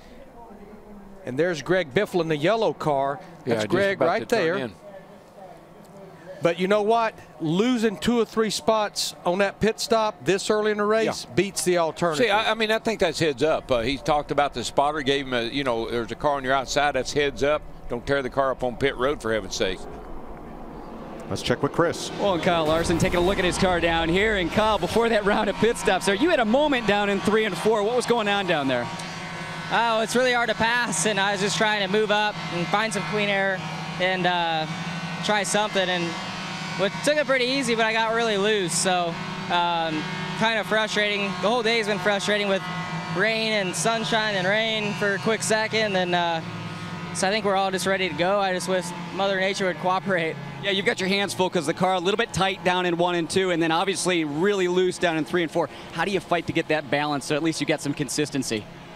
Yeah, I don't know. I'm actually pretty good in 1 and 2. It just depends on how close I am to the guy in front of me. If I'm within a few car lengths, I'm really loose down that end too. And then as I back off the guy in front of me, then I start running him down, and then I get loose again, then back up. So it's just really frustrating. I kind of feel this way at a lot of the racetracks. I don't know if it's the aero package or what, but it makes me get really loose. But gets frustrating at times. All right. Thanks, Kyle. Thanks, Chris. Here's the situation. Turns 1 and 2 are completely dry and in sunshine. Back live here in Michigan on Fox Sports 1 and have yet really to get this race going. You see Jeff Gordon and there's Jamie McMurray in fourth, his best finish here, getting their fire suits back on. They've been called back to their cars. 3 different red flags. By the way, that's the most. We had 3 in Bristol this year. Watkins Glen had 3 last year, going back historically. So it's been that kind of a day for drivers stopping and starting. But they're chasing a win. Get in, and if you have a win already, if you're like Jimmy or Kevin Harvick or one of 10 drivers, then you want to win some more to help your playoff seeding, your chase seeding once we get there. 12 races until we do. And with Martin Truex Jr. winning last weekend to put himself in, Michael, I'll start with you, and we'll get Larry and Darrell and Mike's thoughts on this. He's going to be in the chase. He wasn't last year, so that means somebody who was one of those 16 drivers, is going to get bumped out. So of the remaining drivers who haven't won, who do you think wins to get in? Well, right now, I think Ryan Newman, our second-place finisher in the championship last year, could be the guy out, because I see Kyle Larson, I see Kyle Busch, David Reagan maybe down at Daytona, and then you have A.J. Allmendinger, who could win at Watkins Glen or in Sonoma next weekend. So those 4 will win. So if those win, a guy like Ryan Newman needs more points or he's out. Darrell, what do you think? Well, as I look at the guys that are in the top 16 in points, remember he only had 13 winners last year, so I think that means 3 guys are going to get in on points. But right now, when I look outside the top 16, guys that aren't in the chase, it's easy to pick Gordon and Kane and some of those guys. But I look at A.J. Allmendinger with 2 shots at getting in on the road course, and here's my long shot. When Tony quits smoking and he catches on fire, Tony Stewart in the middle of the summer could be a guy to keep an eye on. Yeah, what concerns me about those drivers that are lower than 16th, they're not running that well. I don't know hardly any of them are running good enough right now to say they can go out and win a race. Darrell, we were talking this morning. When you look at Clint Boyer down, there's only 4 top 5 finishes total, with none of those drivers having more than 1 top 5. But I think Brad Keselowski put it best, and you just touched on it. The 3 wild card races, the 2 road courses, and don't forget a trip to Daytona in about 3 weeks. I still, though, 100% believe Kyle Busch in that 18 will win a race. Larry, I think he is one of 2 drivers presently outside the top 16 who will pick up a win and knock somebody else out. Now, who is going to be left in? 3 drivers right now without a win, McMurray, Kane, and Gordon, have enough of a points bulge that they should be pretty safe to make the chase. I can't say I'd look forward to the prospects of a final season chase without Jeff Gordon. I think he's either going to win or point his way in. I think McMurray has a good chance to do so, and Casey Kane will probably pick up a victory. But I see 2 drivers winning their way in, knocking somebody out, and Kyle Busch being one of them. Yeah, I just still have a lot of faith in Tony Stewart.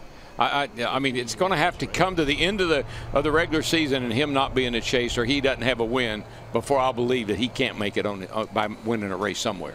Okay, so Chris, that's a couple older guys pulling for a couple of the older guys, if that's okay with you. Yeah, and I think it's understandable. We've never had more than 15 winners in this format, obviously, to get into the chase. So there will be some drivers, as we just said, maybe 1, 2, 3, 4 that can point their way in. And you think of somebody like a Clint Boyer, does he get left out? What about Danica Patrick? She's currently 20th in points, but 46 points away from the 16th spot, where she would have to get, if she doesn't get a win, to try and get into the chase. She's standing by with our Jamie Little. Well, drivers just getting ready to go to their cars, back to their cars. But Danica, real quick, your impression of last night, your first time in the booth with our Fox Sports 1 family. It was, well, you know, thanks to Fox for letting me and asking me to come up there. It was a good time. You know, Adam and Michael just take over. So I was there, I felt like, I don't know, only if I thought I had something good to contribute. I mostly just kept my mouth shut and let them run the show. But every now and again, I'd go, oh, there's a car spinning, and then I'd hear Adam go, and I'd be like, I'll just let him cover that. But it was a really good time, and it was just good to see the race from up there and, you know, pick up on a few things here and there. I don't think it's really showing that it's helping me today so far, but the car's not so great, so we're hoping that this last change that we were able to make on a pit stop does that. Well, we hope that you come back and do it again. Thank you. Happy to. Now go get back in your car for the last time today, okay? That sounds good. Let's get this thing going and finish it up. I'm still fascinated, Michael. We just would if by chance we had 17 different winners going into the chase. I know that's a long shot, but it could happen. I mean, with 12 races. We're going to have a couple of great races right here on Fox Sports 1. I can't pick a clear-cut favorite to win this race today. I know Truex is really strong in the early going, but Kyle Busch is up in the top 3. Look for him to be strong. You talked about Boyer. He's won in wine country before. He could throw a wild card into that as well. We could see as many as 17 winners, Chris. But as Mike mentioned, guys like Jamie McMurray and Casey Kane, who are good on points and will probably get it, but if they get a win, how does that, like Casey Kane, for example, could win this race today. He's qualified well on the pole. How does that shake things up? Well, if I'm Casey Kane, I'm pretty confident I'm in good shape either way. But he's got to win. If you want to win the championship, Chris, you've got to win races. So just pointing your way into the chase, great, you're in the chase. But you're not a legitimate contender for the championship unless you can get up there and win a race. Kane called the race to the chase win at Atlanta last year the most important of his career. So what kind of pressure on those winless drivers, desperation? You'll see some different driving as we click off the number of races remaining before the chase. Isn't that great? The last victory he had was his most memorable, most important. Martin Truex Jr., we saw that big win at Pocono last weekend, his most important win of his career. I think that's what the chase does to you. Remember Carl Edwards? He had to coast his way to the win at Charlotte, and it was like the whole world had been lifted off his shoulders because he knew he was going to race for a championship. It's an interesting format even before you get to it. Well, Atlanta, we had an hour delay with rain, 4 hours in Bristol, 2 hours in Kansas, Richmond, a rain delay to an entire day, and under our third red flag in the rain here, but hoping to get going in Michigan.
Through 45 of 200 scheduled laps, 3 different red flags, and the eyes of the drivers focused on getting to the finish line, whether it's halfway when it could be official or all 400 miles. 24 of the 45 laps have been run under green, and we thank you for hanging with us on this afternoon from Brooklyn, Michigan, Fox Sports 1. Let's head upstairs again with Darrell, Larry, and Mike as the drivers hope to get out and go.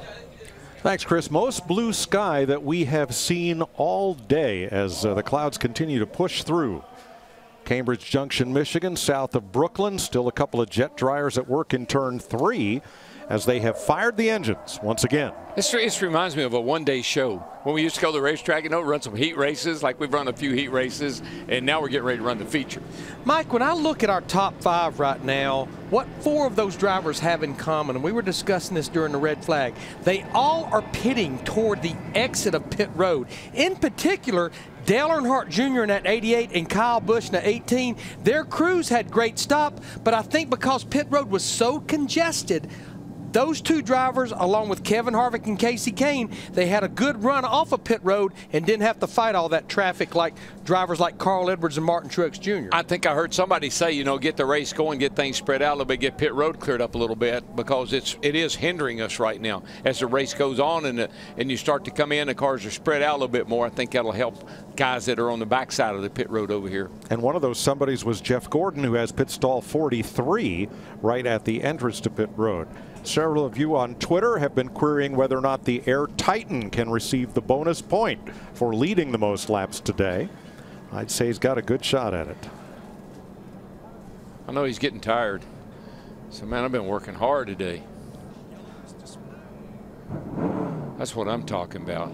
Yellow flag is out as the pace car leads the field off pit road with 45 laps complete. This will give them an opportunity to make a quick drying run down pit road once those cars leave. Then hopefully we're ready to get back to green.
Welcome back to Michigan, where Jeff Gordon's 19 career top 5 finishes include 3 wins and a top of the league 8 runner-up finishes.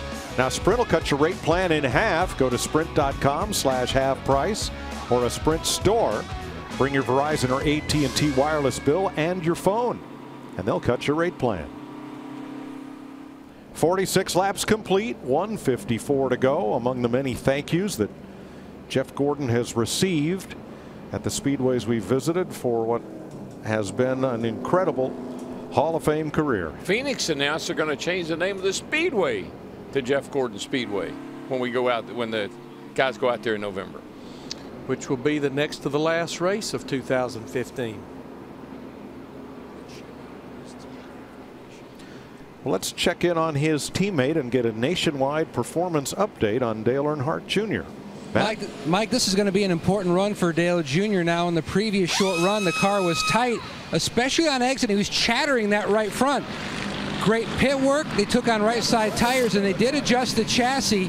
And so that should improve the car. But again, the track continues to change. The rain we've had, the temperatures, again, starting to head back down. So it'll be interesting to see if they've dialed in that 88 machine, but he'll restart second.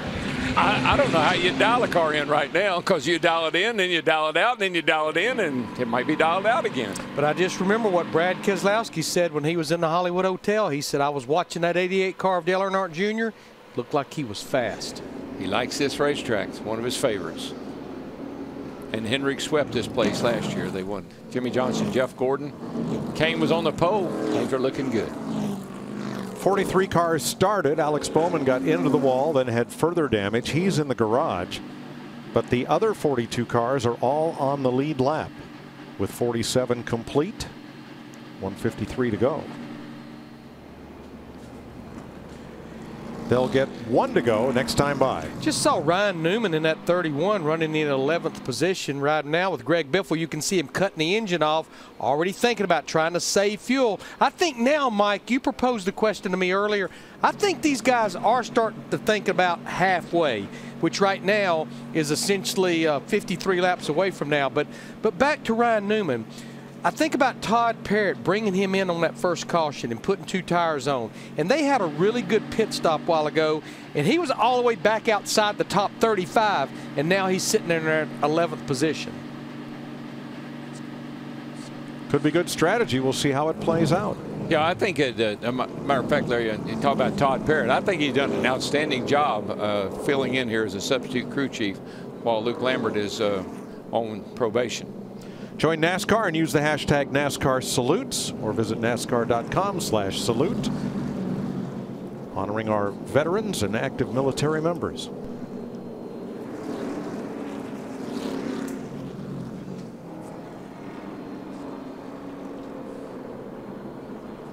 June 14th, Flag Day. Is there any symbol more recognizable around the world than the American flag? Yeah, they've all taken them down now because of course, we're into the race. But I think it's so neat. One of the first things that happens in the garage area, all of the haulers, they put an American flag up on top of those haulers. And I just think it's such a cool sight. I know I told you about when I was in school, high school, we used to be, we talked about the Honors of Fold, the race we had a few months ago. And what an honor it was to be able to take the flag down at the end of the day, and the process you go through to fold up the American flag. That was quite an honor. Yep, Folds of Honor Foundation. For more information, visit foxsportssupports.com. Lights are back on the safety car. Well, the NASCAR, they always listen to the drivers. They get feedback from every driver. What's the track look like? What do we need to work on? Is there areas of concern? We can still see the drivers are on pit road.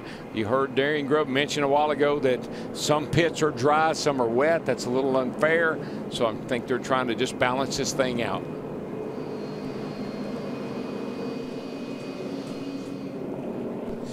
You see Kyle Busch in that 18 car, of course, won the Xfinity Series race. And I'm still having a tough time wrapping my arms around the fact that 3.5 months ago, that man was in a hospital in Daytona having surgery on one leg and one of his ankles. And this man thrives on racing. He thrives on winning. He has 142 wins across the top 3 series. It had been 7 months since he'd been to victory lane, and that was Texas last November in the Xfinity Series. And he said it several times.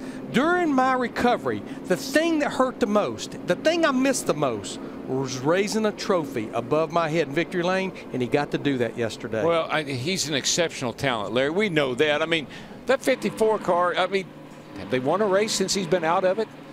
Not till yesterday. Not till yesterday. The last one they won was that Texas race. And he told me, he said, I just want to get my life back to normal.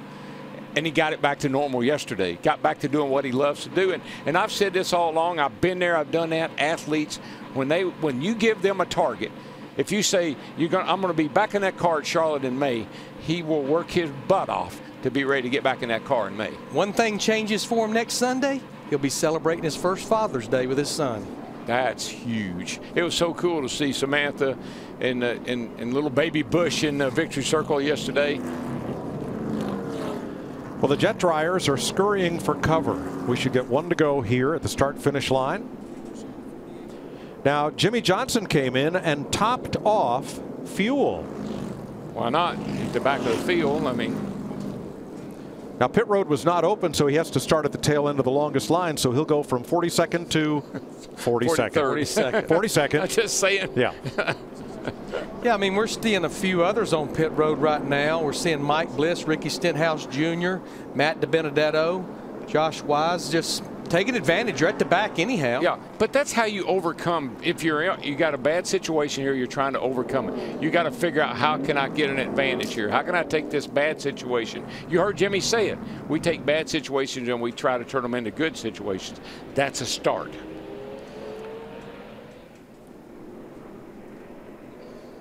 Well, I think their strategy is clear. If there is another rain shower, that'll help them on fuel mileage, and they may just, if we get to halfway, run it out without another stop if they can. Here's what we know.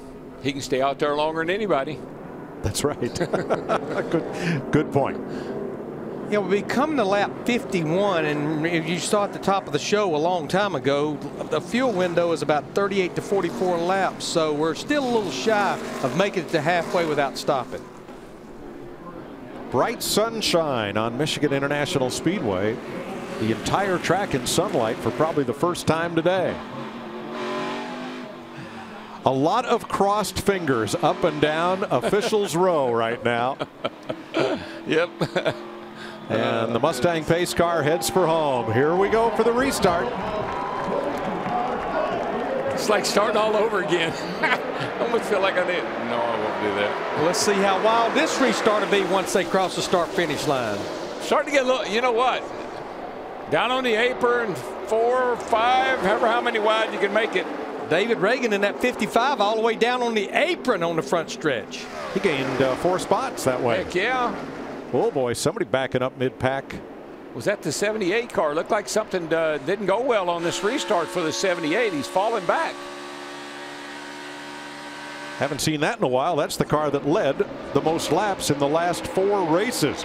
Truex restarted 9th. He's now 14th.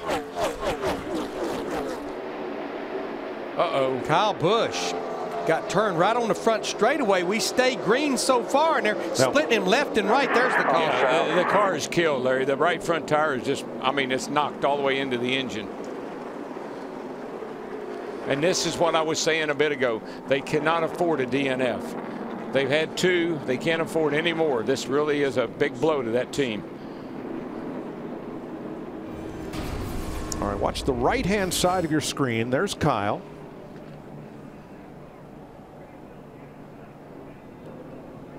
Oh, the car just gets loose, and he can't catch it. He got a little bit loose under his brother there, Kurt. You see him here that gets a little loose, and when it does, it just snaps back to the right. Boy, it just came real close to actually taking his brother, Kurt Busch, in that red 41 out. Yep. They were battling for 5th place. Here it is in real time. I think that's just a product of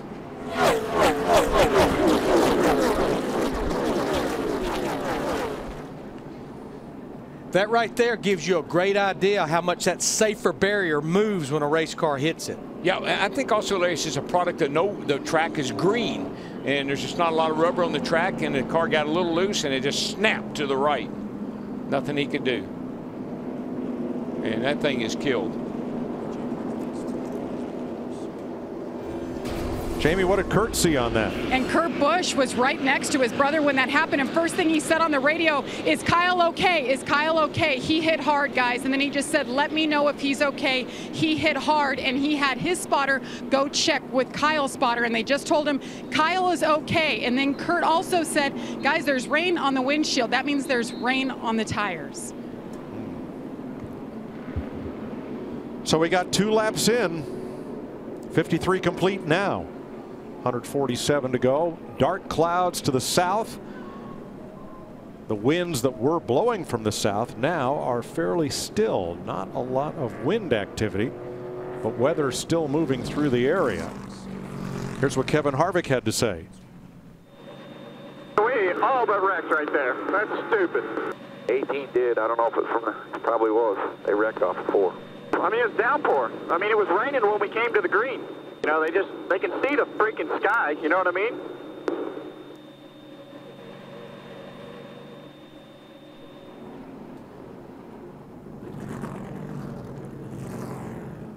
You know, from our vantage point, when rain is falling right in front of us, doesn't fall on the glass because the glass is curved. You can see it right in front of you.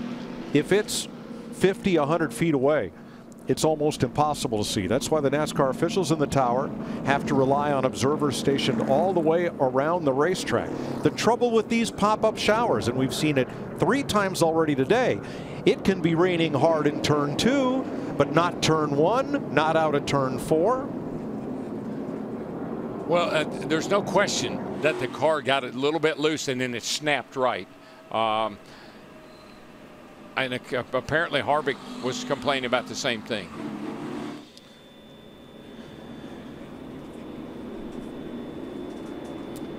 Yeah, I didn't hear any radio transmission where a driver was complaining about it before going green. Well, and then all of our in-car cameras, we didn't see any water on anybody. You know, no water on the lenses, no water on the windshield.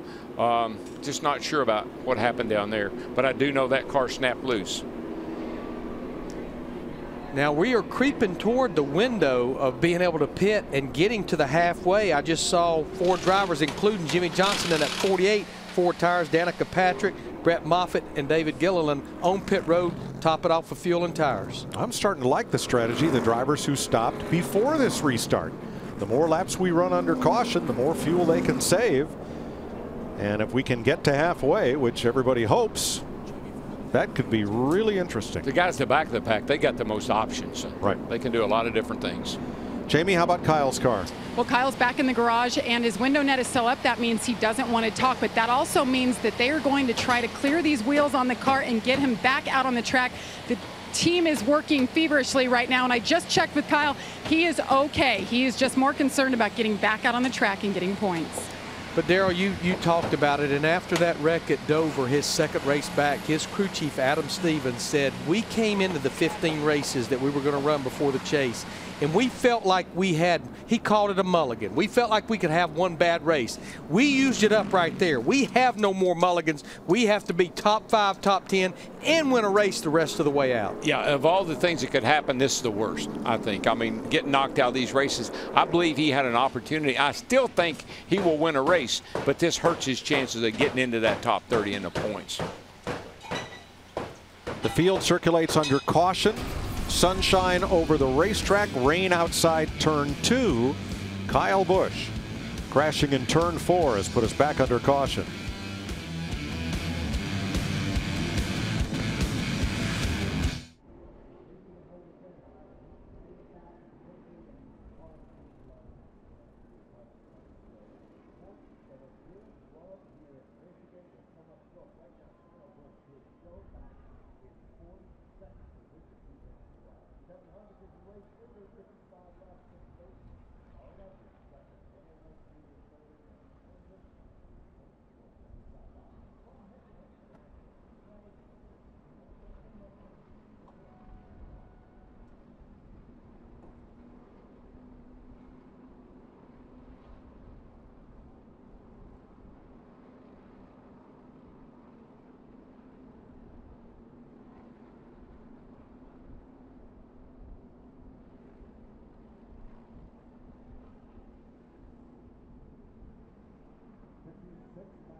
Under caution at Michigan, getting ready to go back to green soon. Just time to squeeze in a KFC race break. Here's Chris Myers.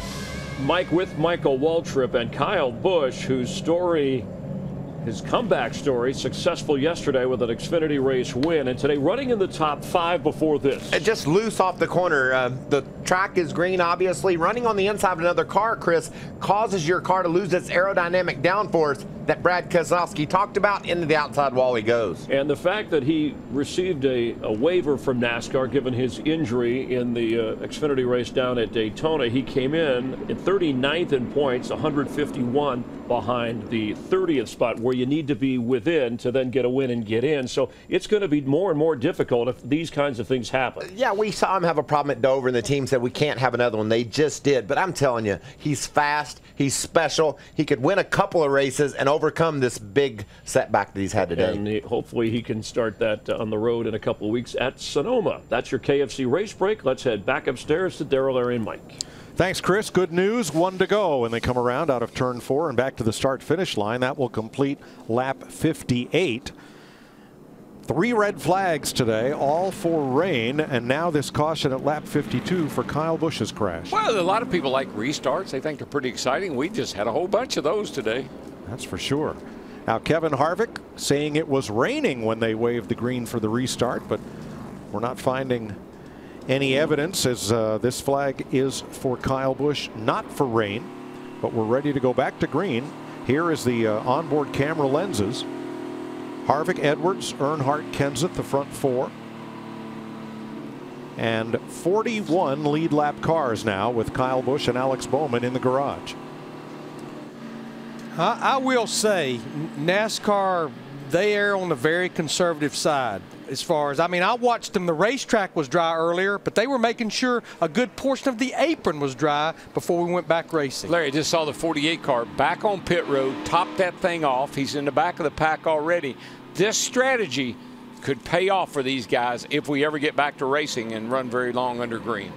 Brett Moffitt and Landon Castle also topped off. In all, 6 cars just came to pit road. Remember, Johnson has to start in the rear because of pitting before pit road was open. Yeah, Darrell, right now, those drivers that just topped off, more notably Jimmy Johnson, he should be able to run to about lap 102 to 104 should we stay green. And that would be 2 laps past halfway.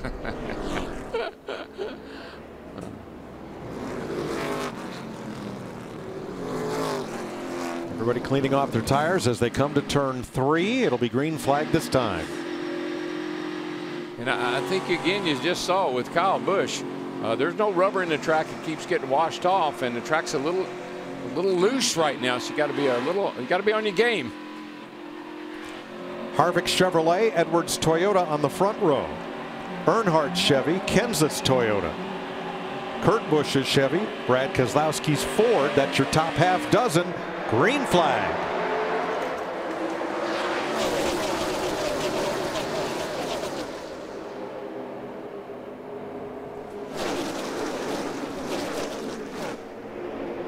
Kurt Busch in that 41 car down to the bottom. He was the first one to break out of line when they crossed the start-finish line.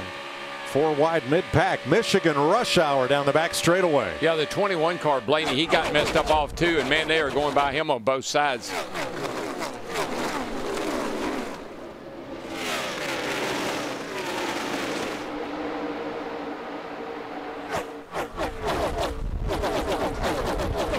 First 3 single file side by side for 4th, 5th, 6th. Kurt Busch, Keselowski, and Kane. And there's Brad Keselowski in that white number 2 car up there battling Casey Kane for that 5th spot. Yeah, that 2 cars kind of woke up on this last restart here. He made some nice moves on that on the restart and gotten himself up here in a pretty good spot. Austin Dillon had a slip at turn 2, cost him 4 spots. Got it back underway. That's his green car in the right, just in front of Jeff Gordon. Sam Hornish on the attack in the 9. Jeff Gordon just continues to have problems on restarts. He restarted this time in 15th. He's almost slid back to 20th in that 24 car.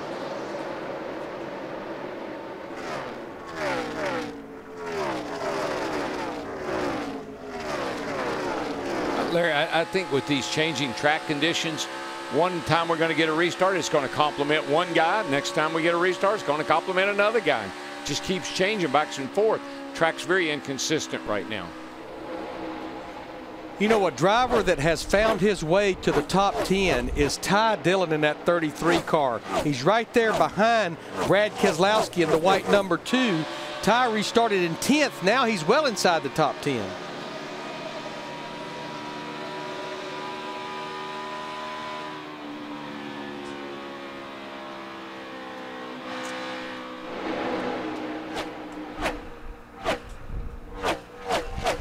Martin Truex Jr. in that 78 trying to recover from that bad restart the time before this one.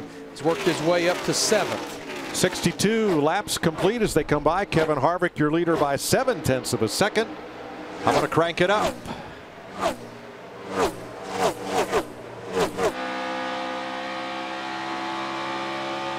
got a flat or something, but they're getting real loose, not consistent loose.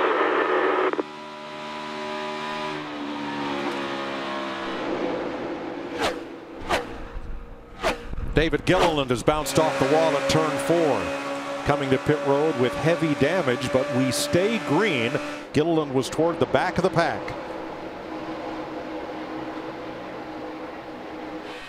He'll take it to the garage area.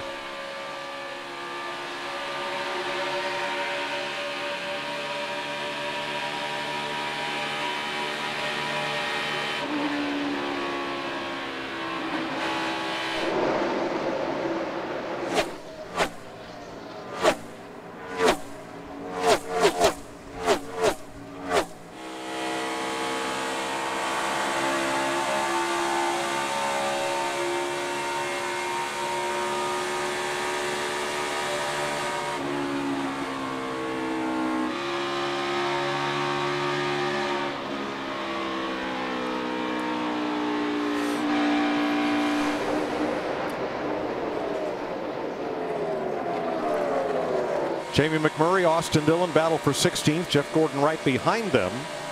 3 spots down from where he restarted. Gordon trying to regain some ground.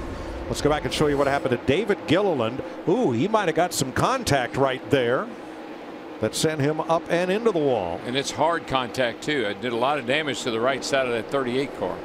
Mike Bliss, the other car involved. I tell you, the track just doesn't have, it seems like with the sun out right now, the conditions, the cars are all just a little looser than they were earlier when we started this race. And Darrell, that's even a complaint a lot of the drivers had in those first 11 laps. The track just was slower and didn't have the grip that it had yesterday, but we had absolutely no sunlight in those practices yesterday.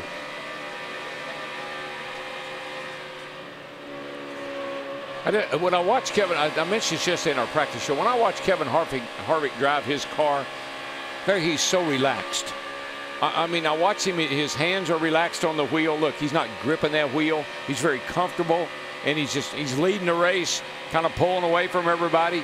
The car just drives so well for him. He just went off in turn 1 at 2:05. And this is well into a race run.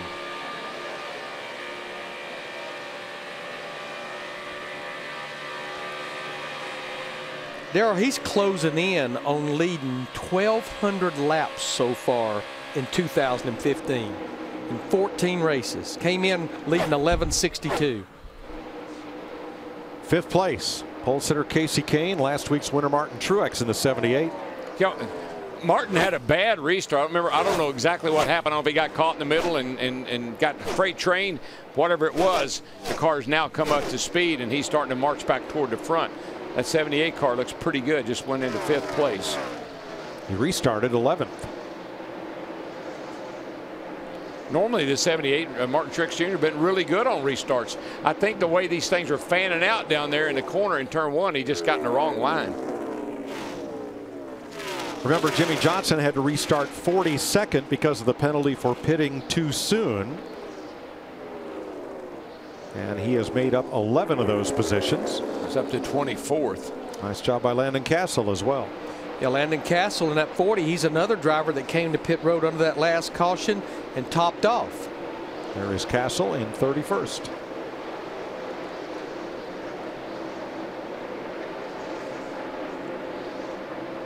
Eric Almirola in 13th.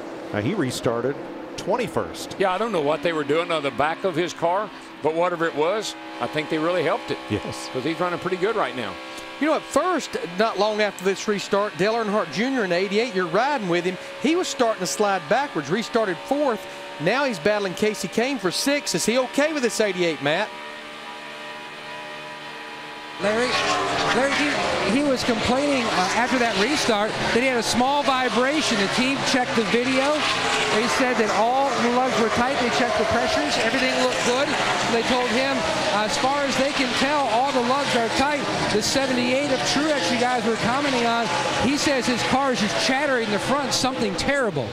And what Matt meant there, they looked at the overhead camera to see if it looks like the tire changers tighten all the lugs. He talked about checking the pressure. This line has a pressure sensor in it on the air gun, and they can see the spikes in the pressure to see if indeed they got 4 or 5 tight. Darrell, Jeff Gordon seems mired there at 16th. He has not recovered from that restart. He restarted 15th, dropped back to 18th or 19th. Here he is in 16th. Yeah, Jeff just does not like his car. He didn't like it last week at Pocono. He hadn't been happy with it here. He did qualify better here this week. Saw a little light at the end of the tunnel, but today, fighting the same thing he's been fighting for the last several weeks. Just doesn't like the way the car drives. Just ahead of him, Austin Dillon. Okay, is it me, or does Austin run better when he and his brother Ty are both in the race? They're both very competitive individuals, especially when it comes to each other. You bet. I wouldn't be able to speak to that. Yeah, having raced your brother for many years. Yes. There's Ty Dillon, currently 9th. Yeah, there's been a lot of chatter about whether they would move Ty full-time to Sprint Cup, but looks like right now, today, he'll be back in the Xfinity Series full-time. He's 2nd in the points right now to Chris Buescher, but he'll still run some limited Sprint Cup races next year. But these cars, the 33 and the 3, both have run a little bit better the last several weeks. They've qualified good. Ty's qualified really good a couple of times, and so has Austin. Been in the top 10, so the cars seem to be running better. Just need to get some better finishes. Last week they were both in the race. They finished 1 spot apart. Clint Boyer started 32nd and has made a lot of gains. Austin Dillon just passing him, but Boyer restarted 16th, now 15th. And it was talked about in the pre-race show, Michael Waltrip Racing making the crew chief swap between Clint Boyer and David Reagan. Now Billy Scott is working with Clint Boyer and Brian Patty working with David Reagan starting this weekend.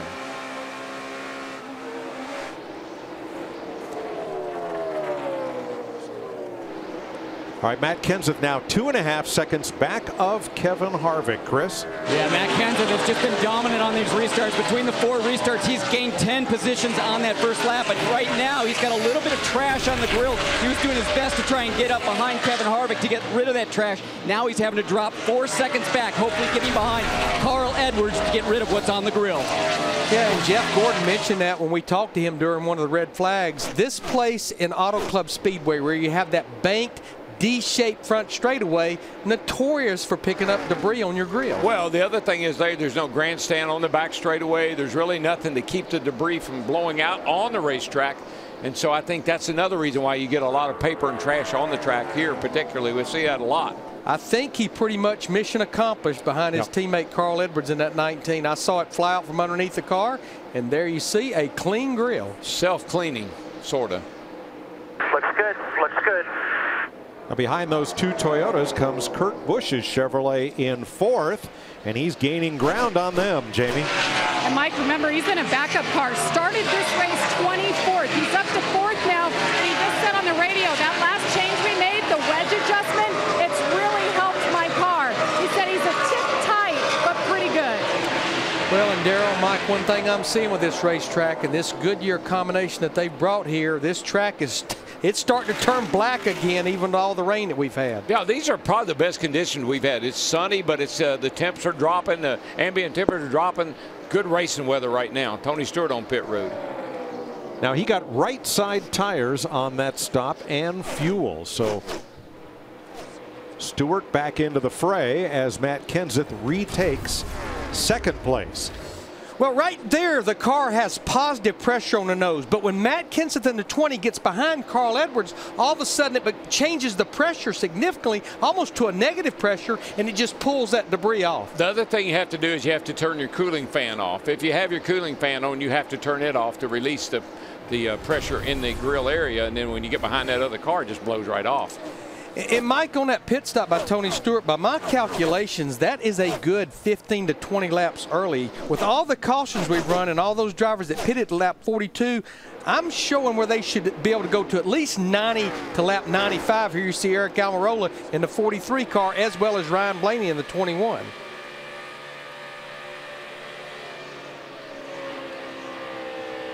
Kevin Harvick puts a lap on rookie Jeff Burton. Almirola in for right sides. And Sunoco Race Fuel. Oh, they're going to take 4 on Almirola's car. And 4th place, Martin Truex, passing Kurt Busch. Yeah, Martin's car is back up to speed. It's running really good. I watched his lap times. They're as good as our leader right now. And he just ran a 48. Leader ran a 47. So Martin's lap times are really, really good.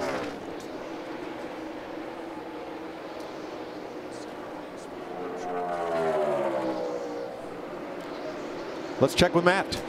They're 10 laps or so away for most of the competitors hitting pit road. That may not be soon enough for the 2 of Brad Keselowski. Debris on the grill. He tried getting close to the 5 of Kane. It moved the debris, but it didn't take it all the way off. Temperature is climbing every lap rapidly, and so they're looking at maybe pitting him sooner. 41 cars on pit road. Kurt Busch on pit road. Jamie? And Kurt Busch's team was talking about helping him out. His car seemed to free up a tad mid-run, so air pressure adjustment was already done. They pulled that tear off. It's going to be a 4-tire stop for Kurt Busch, and it looks like they're going to make that wedge adjustment as well. Brad Keselowski did get the trash off his grill that time. He holds 7th place. Yeah, because his teammate was about 13 seconds behind him. Joey Logano wasn't sure Joey could be a lot of help to him like Carl Edwards was to Matt Kenseth. I told my friend Brad Paisley we're going to write a song called Trash on the Grill. That'll be a country hit, I guarantee you. I think we'll see this right here. See right that little bit of debris there on the left side of the lower grill. He gets up behind Casey Kane. The pressure changes. To Darrell's point, he cut that fan off, and it just sucked that debris right off. Sucked it right off there. A.J. Allmendinger on pit road. A few more takers coming. Looks like Carl Edwards and Martin Truex. Casey Kane as well. Jamie. Remember on that last stop for Carl Edwards, there was some miscommunication. He said he tiptoed a little too much and gave up too much time. Slides him through the box. They called for a 4-tire stop here. The car is good for the 19, Matt. And now we're seeing the leaders start to hit pit road. Kevin Harvick will be coming. Martin Truex Jr. already on pit road. 4 tires and wedge, the scheduled adjustment for Martin Truex Jr. chattering those fronts. Meanwhile, on the left side of your screen, you can see Kevin Harvick trying to get down to pit road speed. He's on his way. Top 30 cars still on the racetrack as we're in the midst of green flag stops. Yeah, here comes Ty Dillon in that 33 running inside the top 10. He hits pit road. Matt Kenseth in the 20 on the left side of your screen. He now has taken the lead of this race. Matt? Kevin Harvick comes to a stop, goes a little bit deeper into his box. The crew guys had to stutter their steps a few. Harvick was saying near the end of that run, the car swung to the tight side. You can see significant chassis adjustment on the left side. Left side tires going on, waiting a tick on the front, and he's away. Still early in this round of stops. Trevor Bayne and Greg Biffle in. Still more than 20 cars still out there who have not made this stop. Dale Jr. on pit road. And Ryan Newman. Matt? One top 5 in the last 4 Michigan races for Dale Earnhardt Jr. He's on his way to pit road. You can see he's into his box. Jr., he adjusted the car with the track bar adjuster inside, and he said that was a huge help on the 88 air pressure for Jr. Jamie? By my calculations, this is going to be the 5th pit stop for the 48 at Jimmy Johnson today. Ryan Newman finishing up his stop. They're putting left sides on the 48. He says it's stalled definitely worried about the engine temp, but as soon as he got the debris off the grill, he said the temperature came back down. Now he's concerned. He's leaning on the right rear a little bit too much. 20 car loose. So Kenseth stop, surrenders the lead to Brad Keselowski ahead of Kyle Larson, Austin Dillon, and Jeff Gordon. Looks like a lot. Is that more it's debris? More debris, and I just saw him hang his left hand out the window, signaling I'm coming to pit road this time, it looked like. Clint Boyer in along with Ricky Stenhouse. And here comes Keselowski. Seems like a vacuum cleaner. That will turn the lead to Kyle Larson ahead of Austin Dillon and Jeff Gordon. Of course, if the paper comes off of one guy's grill, it's got to go somewhere. Actually, Austin Dillon in the 3, his teammate Paul Menard in the 27. They're on pit road. Here comes Jamie McMurray in the 1. Matt. And Brad Keselowski comes to a stop. They're going to clean the grill. The car is still running. Sounded like it stalled for a second. He was loose on entry and especially on exit. Paul Wolf going to fix the 2-car with an air pressure adjustment. Jamie McMurray's in. Paul Menard is done. So is Austin Dillon. You know, Larry, we used to spray the grill real good with silicone to really slick it up so stuff wouldn't stick to the grill. Yeah, it just looks like these are pretty good sized pieces of paper, and it's just so much pressure on that nose, it's just sticking there. So that will leave 8 lead lap drivers who have not yet stopped under this sequence. Kyle Larson, Jeff Gordon, Joey Logano, Denny Hamlin, Casey Mears, David Reagan, Michael Annett, Cole Witt. Mike, I love what Kyle Larson there in the 42 car is doing. He had his hand out the window letting everybody know I'm coming to pit road. I'm coming to pit road this time. Here comes Larson. He's the race leader. He'll come to pit road. So will Jeff Gordon. Chris? Well, Kyle Larson making his way down pit lane here about 10 laps ago. He said, I'm starting to lose the back end of this car. We're trying to work a little bit higher on the racetrack, but as I do, I'm just too free off the corner. Also, Jeff Gordon into pit lane. He lost so much track position when we had that competition caution. Lost 12 spots down here. Well, he's made up about 6 so far. He's saying that car in the center of the corner just too tight. Joey Logano's the new race leader. In the Team Penske Ford, number 22, Denny Hamlin, Casey Mears, Michael Annett, Cole Witt still on the racetrack, have not stopped. Yeah, Danica Patrick and Landon Castle, they can go a little bit further because remember, they came to pit road after all these other drivers and topped off with fuel under other cautions. 12th place. Martin Truex passed Kurt Busch. You know, Mike, come to lap 90, by my calculations, this is when the window really opened up for those guys that pitted back on lap 42 with all the cautions we had. Larry, I think we're just seeing some contrary pit strategies today for some odd reason. I think the race has been broken up into so many pieces. Jeff Gordon slowing to come back to pit road. Left front tire issues, Chris. That's exactly right, Mike. Just heard over the radio, you've got to come back to us. We left that left front loose, so the team going to hit it one more time with the lug nuts, but obviously losing a lot of track position. Barely got 2 lug nuts tight. They knew it right away. There you see the tire changer signaling, bring him back in. I know I didn't get but 2 lug nuts at the best tight. Costly for Jeff Gordon. Michael Annett making his stop, and Cole Witt.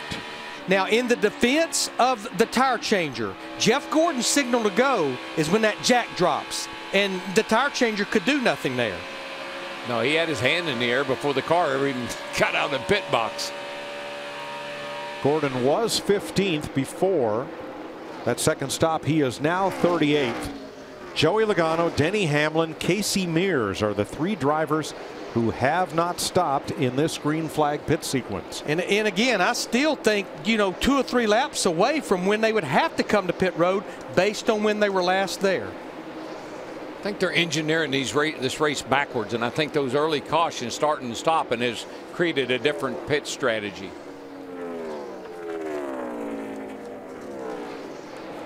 Logano crosses the stripe. He's going to go at least 1 more round. He has 6 seconds on Hamlin, 12 seconds on Mears. 4th now is Danica Patrick, who stopped at lap 54. And Darrell, all the drivers, even though you go back to Tony Stewart that pitted on lap 77, should be able to make it on 2 stops, running the race somewhat backwards like you mentioned. Right. So there's Danica. That contrary strategy, she stopped on lap 54, the only one to do so. Landon Castle, Brett Moffitt, Josh Wise, Mike Bliss all stopped at lap 58. Here comes Hamlin to pit road, the 2nd place car. And Mears, the 3rd place car. Well, this 11 car hadn't shown much speed today. He's been way back in the pack. Of course, he's up front now because of pit stops, but here he is on pit road, Denny Hamlin. Logano in the back straightaway now with a 15-second lead on Danica Patrick. Matt? Eventful weekend for the 11 of Denny Hamlin. Spun during practice. They were able to repair that right front fender. Right now, though, they can't fix the car balance-wise. It's been going back and forth. It was free in the first portion of the race. The last run, though, it was tight down in 1 and 2, and especially off turn 4. Yeah, Denny, he really hadn't been happy with this car all weekend, and as he just mentioned, spun it out in practice, and they were able to repair the car, but I just don't think he's liked this car this week. Logano slowing in the back straightaway. Could be out of fuel. Out of fuel. Yeah, you can tell how he's jiggling the car back and forth. At half speed down the back. A lap too far. Coming to pit road. It's never 3 and 3. Now we're at least seeing by the RPM that the engine is still running, and that's critical for pit road speed. It's never a question about will there be a fuel issue here or will it be a fuel mileage race. It always is. Joey Logano gives up the lead to Danica Patrick. And Danica should be able to run at least probably another 4 to 5 laps based on her trip to pit road back at lap 54. Matt? 2 top 5s in his last 3 visits to MIS for Joey Logano. During this run, it was very loose on the restart, and he just could not get in and off the corner, especially tight on entry. They're going to, you see significant chassis adjustment from Logano. He's firing away. Well, last night, Miguel Cabrera and the Tigers lost it in the 9th. They couldn't come back from a 1-run deficit. Joey Logano's team was swinging for the fences. Struck out. They do have a win, but I'm not sure this is the right time of the race to be gambling necessarily. I would have been a little more possibly conservative.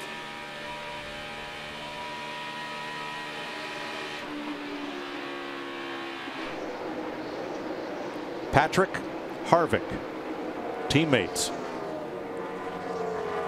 First, second. We should see her on pit road, possibly this lap right here. I think she's coming this time. That's Danica right in front of Harvick, peeling off for pit road.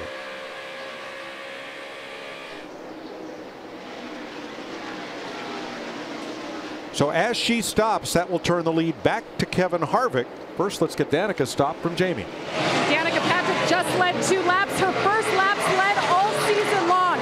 She is not happy with this car. She's calling out for so many changes, including wedge, a packer in the right front, air pressure adjustment, and 4 tires here to help the balance of that car. They got the wrench out of the rear window as they continue to work. And Mike and Darrell, because of the different agendas, that green flag cycle was 20 laps from lap 77 when Tony Stewart pitted to lap 97 with Danica Patrick. But every driver should have to make 2 more stops. Before the stops, Harvick had a 3.5-second lead over Matt Kenseth. Now that's 2 seconds.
Carl Edwards has the fastest lap of this race. He was the early leader before we had to stop for rain.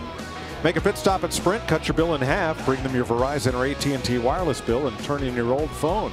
Sprint will cut your rate plan in half. Yeah, not sure what's going on with Carl, but he just, Danica just got by him, and right now Casey Kane's right on his back bumper. And looks like Carl's lost a little speed through the corner here, and you see the car wiggle right there. There's something going on with that 19 car. Just gave up another spot to Casey Kane. Edwards now back to 8th. I'm not sure what the issue is. It doesn't see any smoke or anything, but he's losing time in the corner.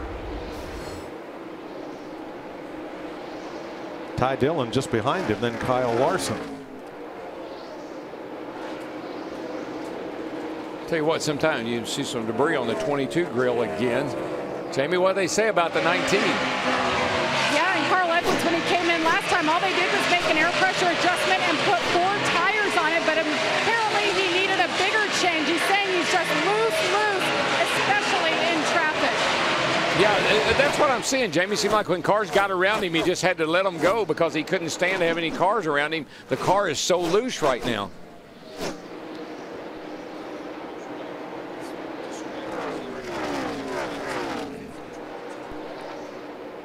Let's get a follow-up on Joey Logano for Matt.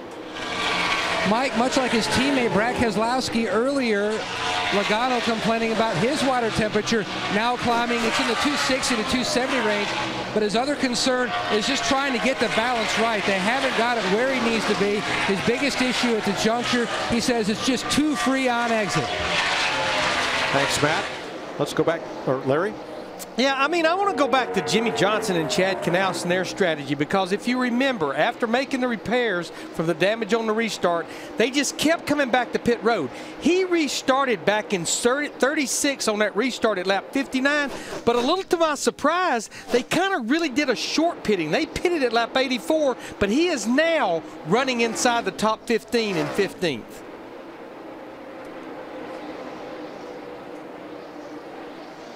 .21 seconds off the lead comes Johnson.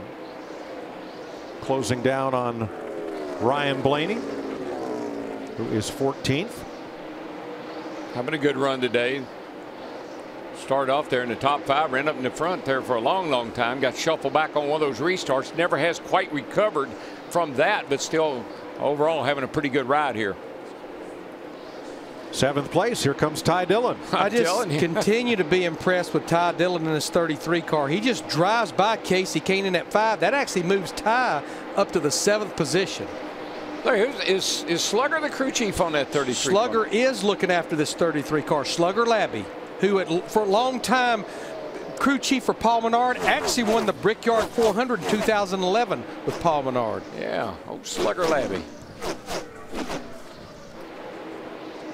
In fact, Slugger's birthday today.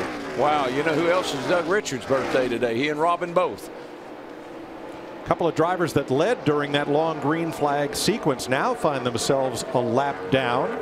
That includes Casey Mears and Danica Patrick among the last 2 pit under that sequence. And now A.J. Allmendinger is about to go a lap down. He's the 23rd place car. And Mike, Larry, just speaking of Doug Richard, I'm going to induct him into the West Coast Hall of Fame in a couple of weeks when we go out to Sonoma. Doug Richard, the crew chief for Dale Earnhardt Sr.'s very first championship back in 1980. He was just a young boy when that happened.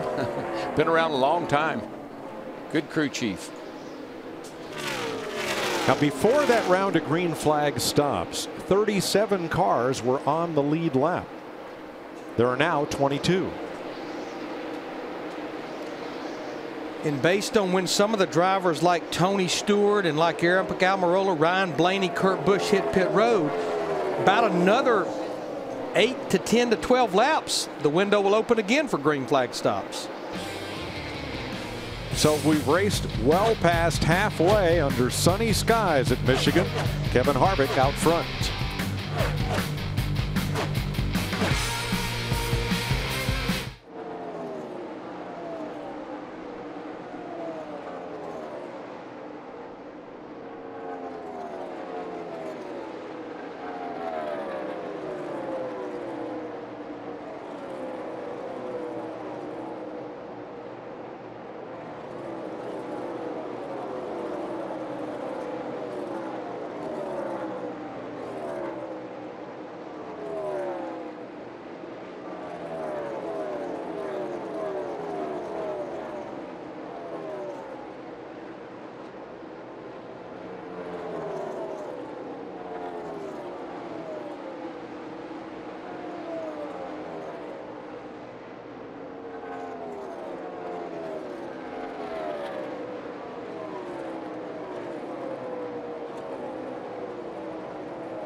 87 laps to go in Michigan. Look at the pit stop window there. Kevin Harvick, 30 since he was in, and these were all green flag pit stops. Everybody in at a little different time. That's our top 5. So you see right there, Kurt Busch in the 41 car. If we use the number 40, he should be able to go to lap 120, which is 6 laps from now. And what's significant about 120, everyone that pits there or after, one more stop to get to the end. Kevin Harvick has now opened up a greater advantage over Matt Kenseth and Dale Earnhardt Jr., who's now in second, than he had at the start of that green flag pit stop run. His advantage over Earnhardt, 4.5. Harvick has now become the first driver since Jeff Gordon in 2001 to lead over 1,200 laps in the first 15 races. Hasn't happened in 15 years. Just barely passed a third of the way. That car is unbelievable. The 4, the 48, the 78, they've been pretty much the cars to beat. Earnhardt is not much eating into Harvick's lead at this point, but neither is he falling further back. That gap stays constant right around 4.4 seconds. You know, Mike, I know we keep dwelling on those 10 top 2 finishes by Kevin Harvick this season out of the first 14 races, but he's been at Stewart-Haas Racing in the 14 for 50 races. He's finished first or second 20 times out of those 50 races. You know, the other thing that's amazing about that 4 car, I don't know the number exactly there. Somebody would have to help me with this, but that car has been to the R&D Center like 14 out of the last 17 races. The NASCAR R&D Center, yep. Kurt Busch around the outside of Matt Kenseth. That puts Chevrolet in the top 3 positions. What about the 20, Chris? Mike, Matt Kenseth lost 2 positions in just the last couple laps. About 10 laps into this run, he said, guys, this car is way looser than the previous run. Well, for the last 20 laps, he says he's just been hanging on. The back end of that car just skating out from underneath him. Now, as Larry predicted, Ryan Blaney and Tony Stewart are in. Matt? Mike, track temperature from the start of the race to now, it's down about 10 degrees. Kevin Harvick says the 4, this run, much more free. He's tried to adjust with a track bar adjuster, hasn't helped. In fact, his spotter, Tim Fito, was telling him that Dale Earnhardt Jr. was really picking up. He'd actually moved the 88 car up almost a full lane on the racetrack. And that's really helping him, Matt, because Dale Jr. has picked up a couple of tenths on his lap times since he did that. He's actually a little quicker right now than Harvick.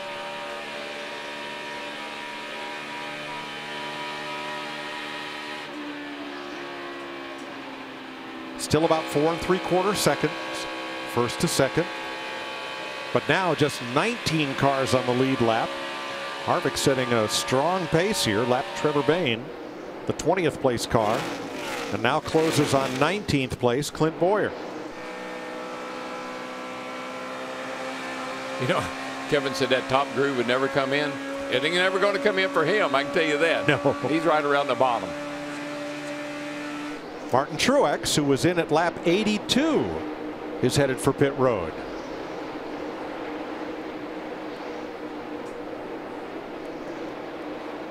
So that run for Truex, Larry, 37 laps? Yeah, it's going to be borderline based on those numbers and him making it on one more stop, as well as Tony Stewart and Ryan Blaney. 10th place battle, Kyle Larson on the outside of Ryan Newman. Matt? And Mike Truex said the car was loose in, but he was just plowing through the corner. He was telling the team, Colburn, that we are just killing the front of the race car. They were going to add a Packer on the stop. Kevin Harvick, he's scheduled to come in. The 5 guys, Casey Kane, they're up on the wall waiting for Casey to get to his pit stop. Meanwhile, Kevin Harvick, this run much more than any other, the car has been on the free side. Now he was trying to back up his corner a little bit to maybe help the car through the center. Expecting a chassis adjustment on the 4, but especially an air pressure change for Kevin Harvick. There you can see the wrench in the back window. They're going to adjust on that. The 48 of Johnson is in. Ty Dillon is in. Here comes Greg Biffle. Jimmy Johnson pit side. Jamie? And Ty Dillon having a good run. He's in as well. 48 still on pit road. They worked on the left side. It was a 4-tire stop, Matt. and Dale Earnhardt Jr. adjusted the car with the track bar adjuster.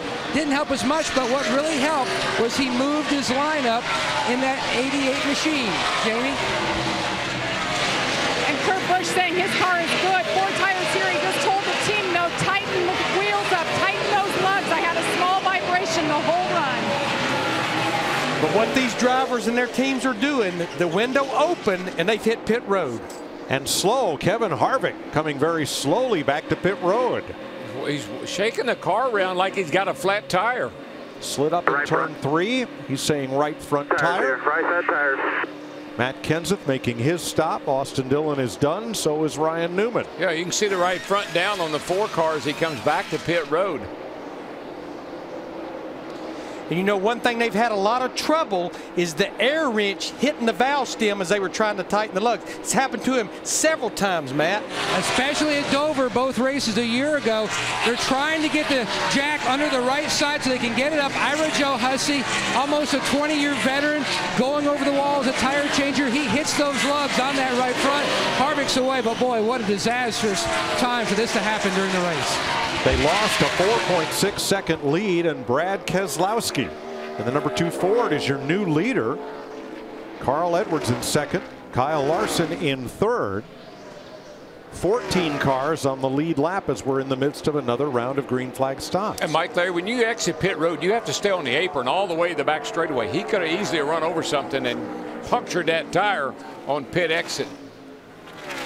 So let's have a look at the top 5 and how long they've been out there since their last stop. Well, you see right there, Carl Edwards, he's been the longest since pitting at lap 82. But I guess what I'm thinking, all these drivers in my book, they should be coming to pit road pretty soon to take advantage of the fresh tires. And the caution is out right now, which is a huge advantage. Debris in 3 and 4, which could perhaps have been from Kevin Harvick's tire. I got to believe he ran over something. He just come out of the pits and either run on something corner pit exit. And Harvick really needed to cycle through those green flag pit stops because right now he's showing back in 35th, 2 laps down. Oh, but Larry, take a wave around, well, he's definitely going to take the wave around and get one of his laps back. These restarts are wild and crazy. You know, he'll be okay. Looks like Casey Mears will get the free pass. Right behind leader Brad Keselowski. We are getting confirmation that Kevin Harvick in that 14, the inner valve stem was knocked off. They've had that happen several times. Darrell, I'm not sure that the wave around is going to work out because I'm looking right now. We need to score and to cycle through, but I think we've got some drivers that are still on the lead lap that's already made their green flag pit stop. So they may not come to pit road, and that would trap him. Yeah, he has to be between the leader and the pace car for the wave around to work out. Yeah, he may be trapped.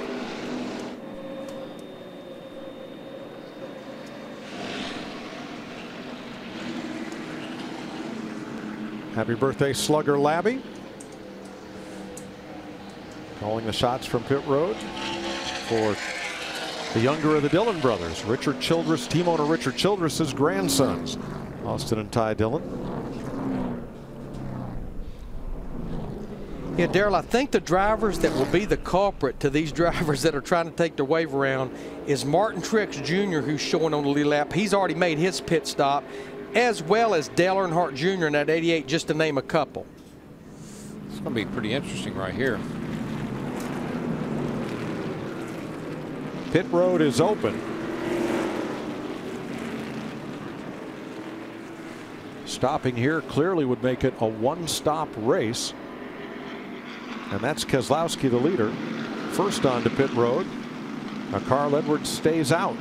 Well, Mike, think about it. If you're the strategy guy and you know you're going to trap the fastest car here 2 laps down by not pitting, it might be worth the gamble to stay out at this point. Good point.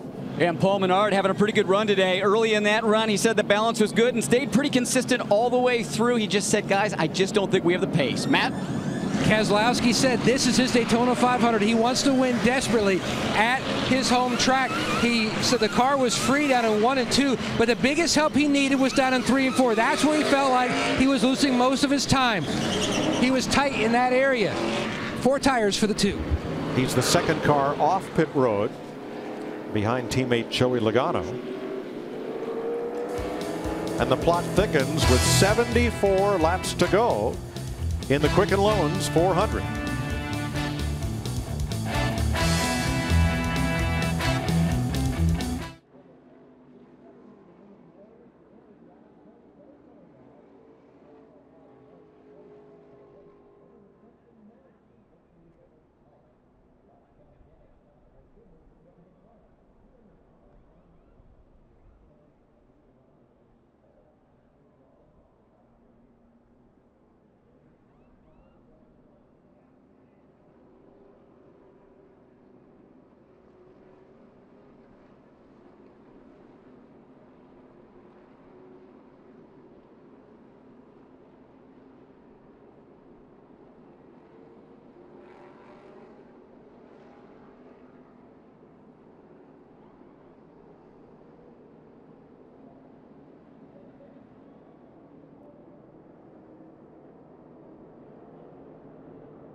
There are 4 key deciders to race strategy: driver, crew chief, spotter, and Mother Nature.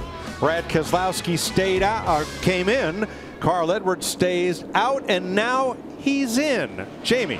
Well, he last pitted on lap 82. The reason they stayed out was his crew chief, Darian Grubb, said rain is 3 miles out. A couple of drops have fallen, but they could not stay out any longer or he would have run out of fuel. The 19 of Carl Edwards pits from the lead.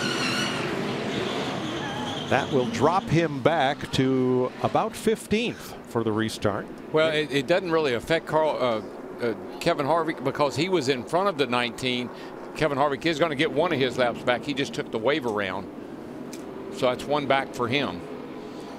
But now Chris Heroy, Kyle Larson, they are still playing the game right now in that 42 car. He last pitted on lap 88. In my book, as long as we ran under green, he has to be all but on fumes in that 42 car, but they're banking on those clouds producing rain pretty quick. Well, these guys down there in the pits are pretty smart. They got radar. They got everything they need. They got the spotter up top telling them what's going to happen. But, Darrell, if we go back green, he's going to get eat up by fresh tires, including Dale Earnhardt Jr. Chris Neville, what's going on with those guys? Well, they were also hoping for the rain to come, but as you can see, Larry, they're running out of time and they're running out of gas. So I wouldn't be surprised if we saw them come to pit lane here pretty quick. Coming to green.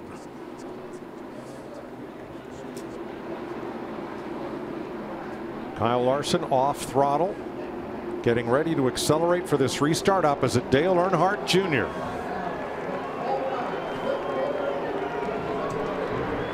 Green flag. This is what you call a gamble right here. To leave him out, this is what you do when you need a win and you don't have one.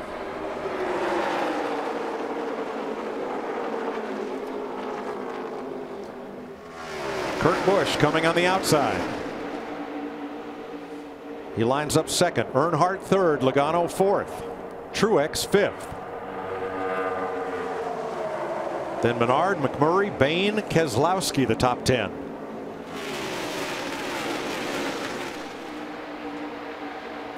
Kyle Larson in that 42 jumps out to a pretty good lead here, but he's going to have to be on pit road any lap coming up here now. Yeah, he's just on borrowed time right now. And battling to be the first car one lap down, Ryan Newman, Jeff Gordon, Jimmy Johnson. And Kevin Harvick was one of several drivers. Everything cycled through. He was able to take the wave around. He's one lap down now, back in 35th in that 4 car. Tell you what, Larry, you got to get a shout to Hero though. I mean, the 42 car, he's hanging on right there, even on those older tires, hoping that there's a downpour. How about the driver in 4th right now, Joey Logano in that yellow 22? Remember, he was running out of fuel not that many laps ago, and he was within a straightaway of going a lap down. There he is up inside the top 5. Things worked out for him. Martin Truex taking over 4th place from Logano.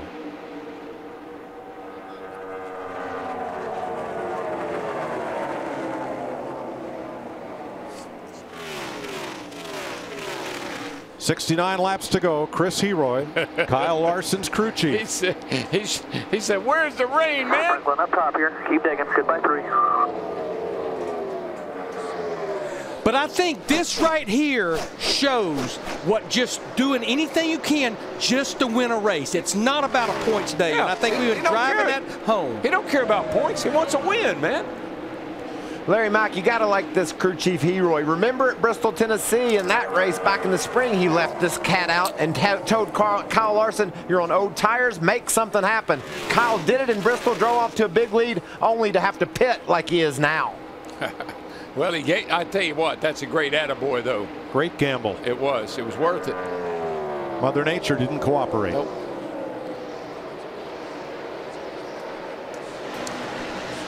And here's why. Have a look at our weather radar. Yeah, it's coming right at us. Just missed us there. They're coming, showers everywhere. So close. Before this chase format, you probably would have never done that because you were racing for points. He is 3-point positions out of the top 16. And more importantly, I think it's 41 points total, right?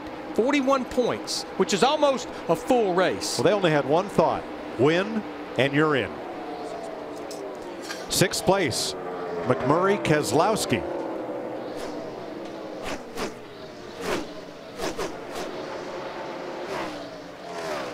Now, none of the top 15 have any fuel worries. Danica Patrick in 16th was in at lap 97. 37 laps ago. On the 41 grill here again, see that, but he's leading the race right now. He'd be hard. He might be able to get behind Kyle Larson, who is just ahead of him, and maybe get that trash off the grill. It's not a great big piece, but boy, these grills are so tight. It doesn't take much. You know, a driver we have not spoke a lot about in 2015, Trevor Bayne in that 6 car, because he had not made his green flag pit stop. Bob Osborne continued to leave him on the racetrack. Think about it. Trevor's best finish this year is 18th twice, and there in that 6 car, he's sitting there in the 9th position. So staying out, and that caution came, paid huge dividends for him. Yep, great run for him as David Reagan comes back to pit road. And David Gilliland in the race briefly, then back to the garage. A number of guys there have really gained because of the caution flag situation. The 15 car right here, he's running in top 10 now, Clint Boyer. Now Kevin Harvick, 1 lap and a lot of distance behind, Matt. Mike, once Harvick settled down, the thing that he told the team the most was that he had a vibration. There's a caution out. Turn 4.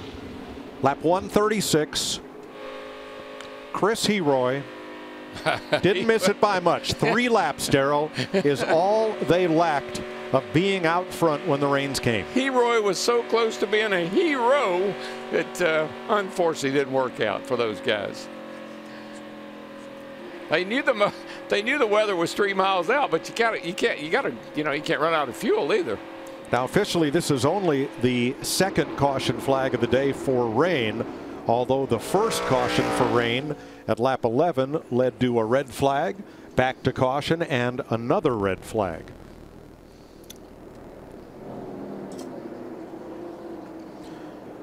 Detroit, known as Motown, the Motor City, and the home of Motown Records, Hitsville, USA. Our stat guy, Jimmy Hicks, 22 notable Motown songs with rain in the title. Jimmy? Thank you very much. Yeah, right. Like we needed that. So it rains on Chris Heroy's parade. Oh, boy. Kurt Busch is your leader. We're under caution again.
Welcome back to the Quicken Loans 400 from Michigan International Speedway. Cars have been brought back to pit road due to rain. Here's our 5-hour energy big move of the race. Chris Heroy's gamble, leaving Kyle Larson out there, hoping the rain would come with his driver in the lead. They finally had to pit him, and 3 laps later, Mother Nature intervened. But I think that was a great gamble. That's our 5-hour energy big move of the race. No harm, no foul. P17. We were going to finish 10th. Like, I'll give up 10th to try to win it any day. So, thanks for hanging in there. Pretty much supports what we said. But yeah, it does. I mean, a win is what it's all about. Win, you're in, and these guys knew that, and that was a great gamble. I love that. 62 laps to go with the red flag out here at Michigan. And there is a severe weather threat for this area. So many of the fans exiting the grandstands. And we'll wait and see. Yeah, it's really raining hard off of turn 3 and 4 over there. You see it coming this way. And a great call by NASCAR. And to call, the rain just was slight when they called for a yellow flag, and that was good timing. So Kurt Busch is your race leader. Dale Earnhardt Jr. second. Martin Truex, Matt Kenseth, Joey Logano are your top 5. And boy, every one of those drivers has had an up and down day for one reason or another.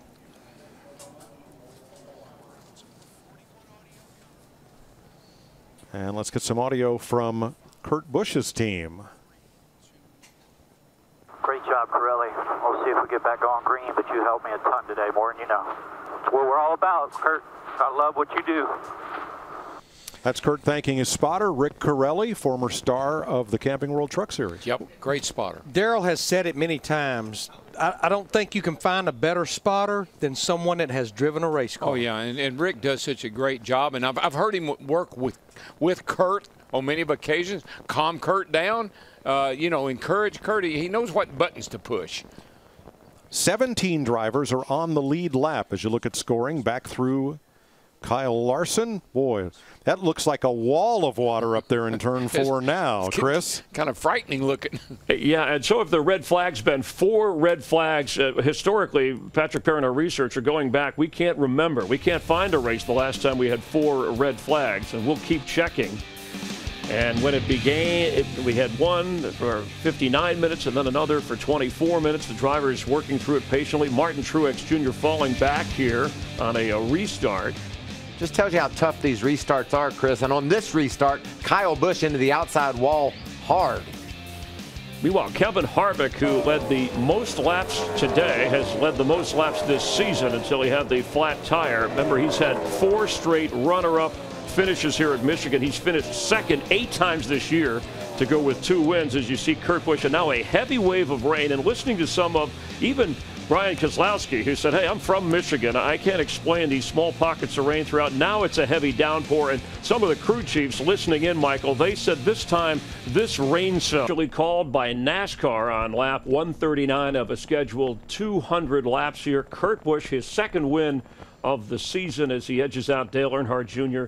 and the gambling Kyle Larson and company. And worth pointing out that the Richmond rain we had, remember, moved from a Saturday night race to a Sunday race. Kurt Busch won that earlier this year. He wins the rain-shortened race here in Michigan. And important in the Chase seeding process to get a second or third win. He's only the third multiple winner. Of course, Jimmy Johnson has 4, Kevin Harvick 2. That helps you in that playoff chase. And we've talked about the other racers that could win races in these last few before the chase starts. Kyle Larson, Kyle Busch.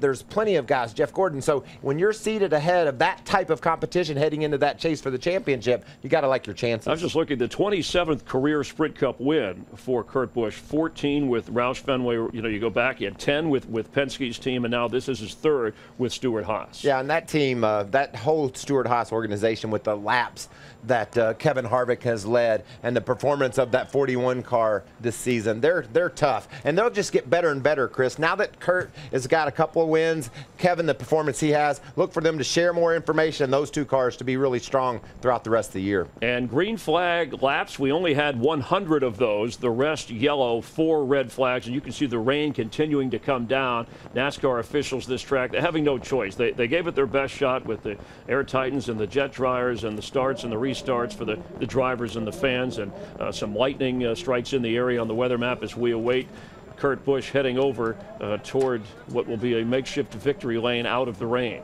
Well, we got those 100 laps of green flag racing in because of the Air Titans. I mean, the job that NASCAR did, how persistent they were to get the surface dry so these guys could go racing. We saw a great race this afternoon, a very entertaining race, strategic decisions all playing out into who was up front at the end. Good timing, good call. First multiple win season for Kurt Busch since 2011. The 36-year-old Las Vegas native and past champion of NASCAR was 2004. He was the first chase champion. Yeah, and his brother Kyle won yesterday in the Xfinity race, so the Bushes sweep Michigan. A damp celebration, but Matt Yoakum is there nonetheless with the winner here in Michigan. And down in the makeshift victory lane underneath the suites in the infield, Kurt Busch making his way to his teammates. They're already getting in line, getting the hats, and getting ready to celebrate. A hug by Gene Haas, co-owner of Stewart-Haas Racing.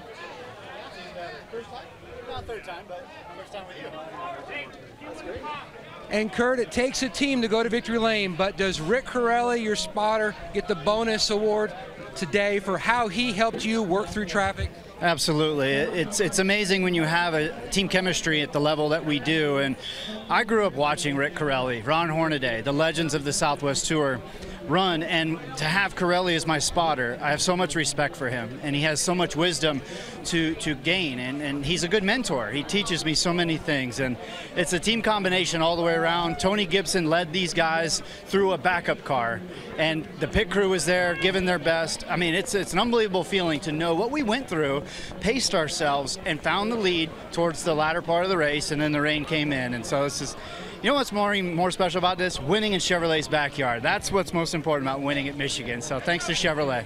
A great example, you guys in this 41 team, all old school racers, and a great example of how you guys are really scrappers. Yeah, you have to get down and dirty. You have to really roll up your elbows, roll up your sleeves, get your elbows dirty, and put the work into it. And Tony Gibson makes these guys work a little extra hard. And I always say thanks. I'm always there early with them. And it's a great team chemistry feel. So thanks to Monster Energy, Chevrolet, Haas Automation, everybody at Stewart Haas, Mobile One, Rush Truck Centers, State Water Heaters, and Sprint. This is a fantastic series to race in, and it's a pleasure to be able to drive into victory lane. Stewart Haas Racing's first win at the Michigan International Speedway. And don't forget, later being Stewart Haas Racing in 1 hour special. We go in depth and find out all about their relationships at Stewart Haas. Kurt Busch started 24th today, led for the first time and the final time on lap 133.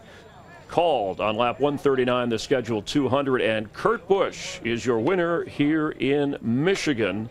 Again, 11 leaders, 17 different lead changes, and now with 11 races until the chase remains 10 different winners so far. In 2 weeks, we'll continue on Fox Sports 1 on Sunday from Sonoma and a road course in the wine country. We hope you tune in then. A lot more straight ahead with Ryan. Let's go to Don Bell right now in Los Angeles.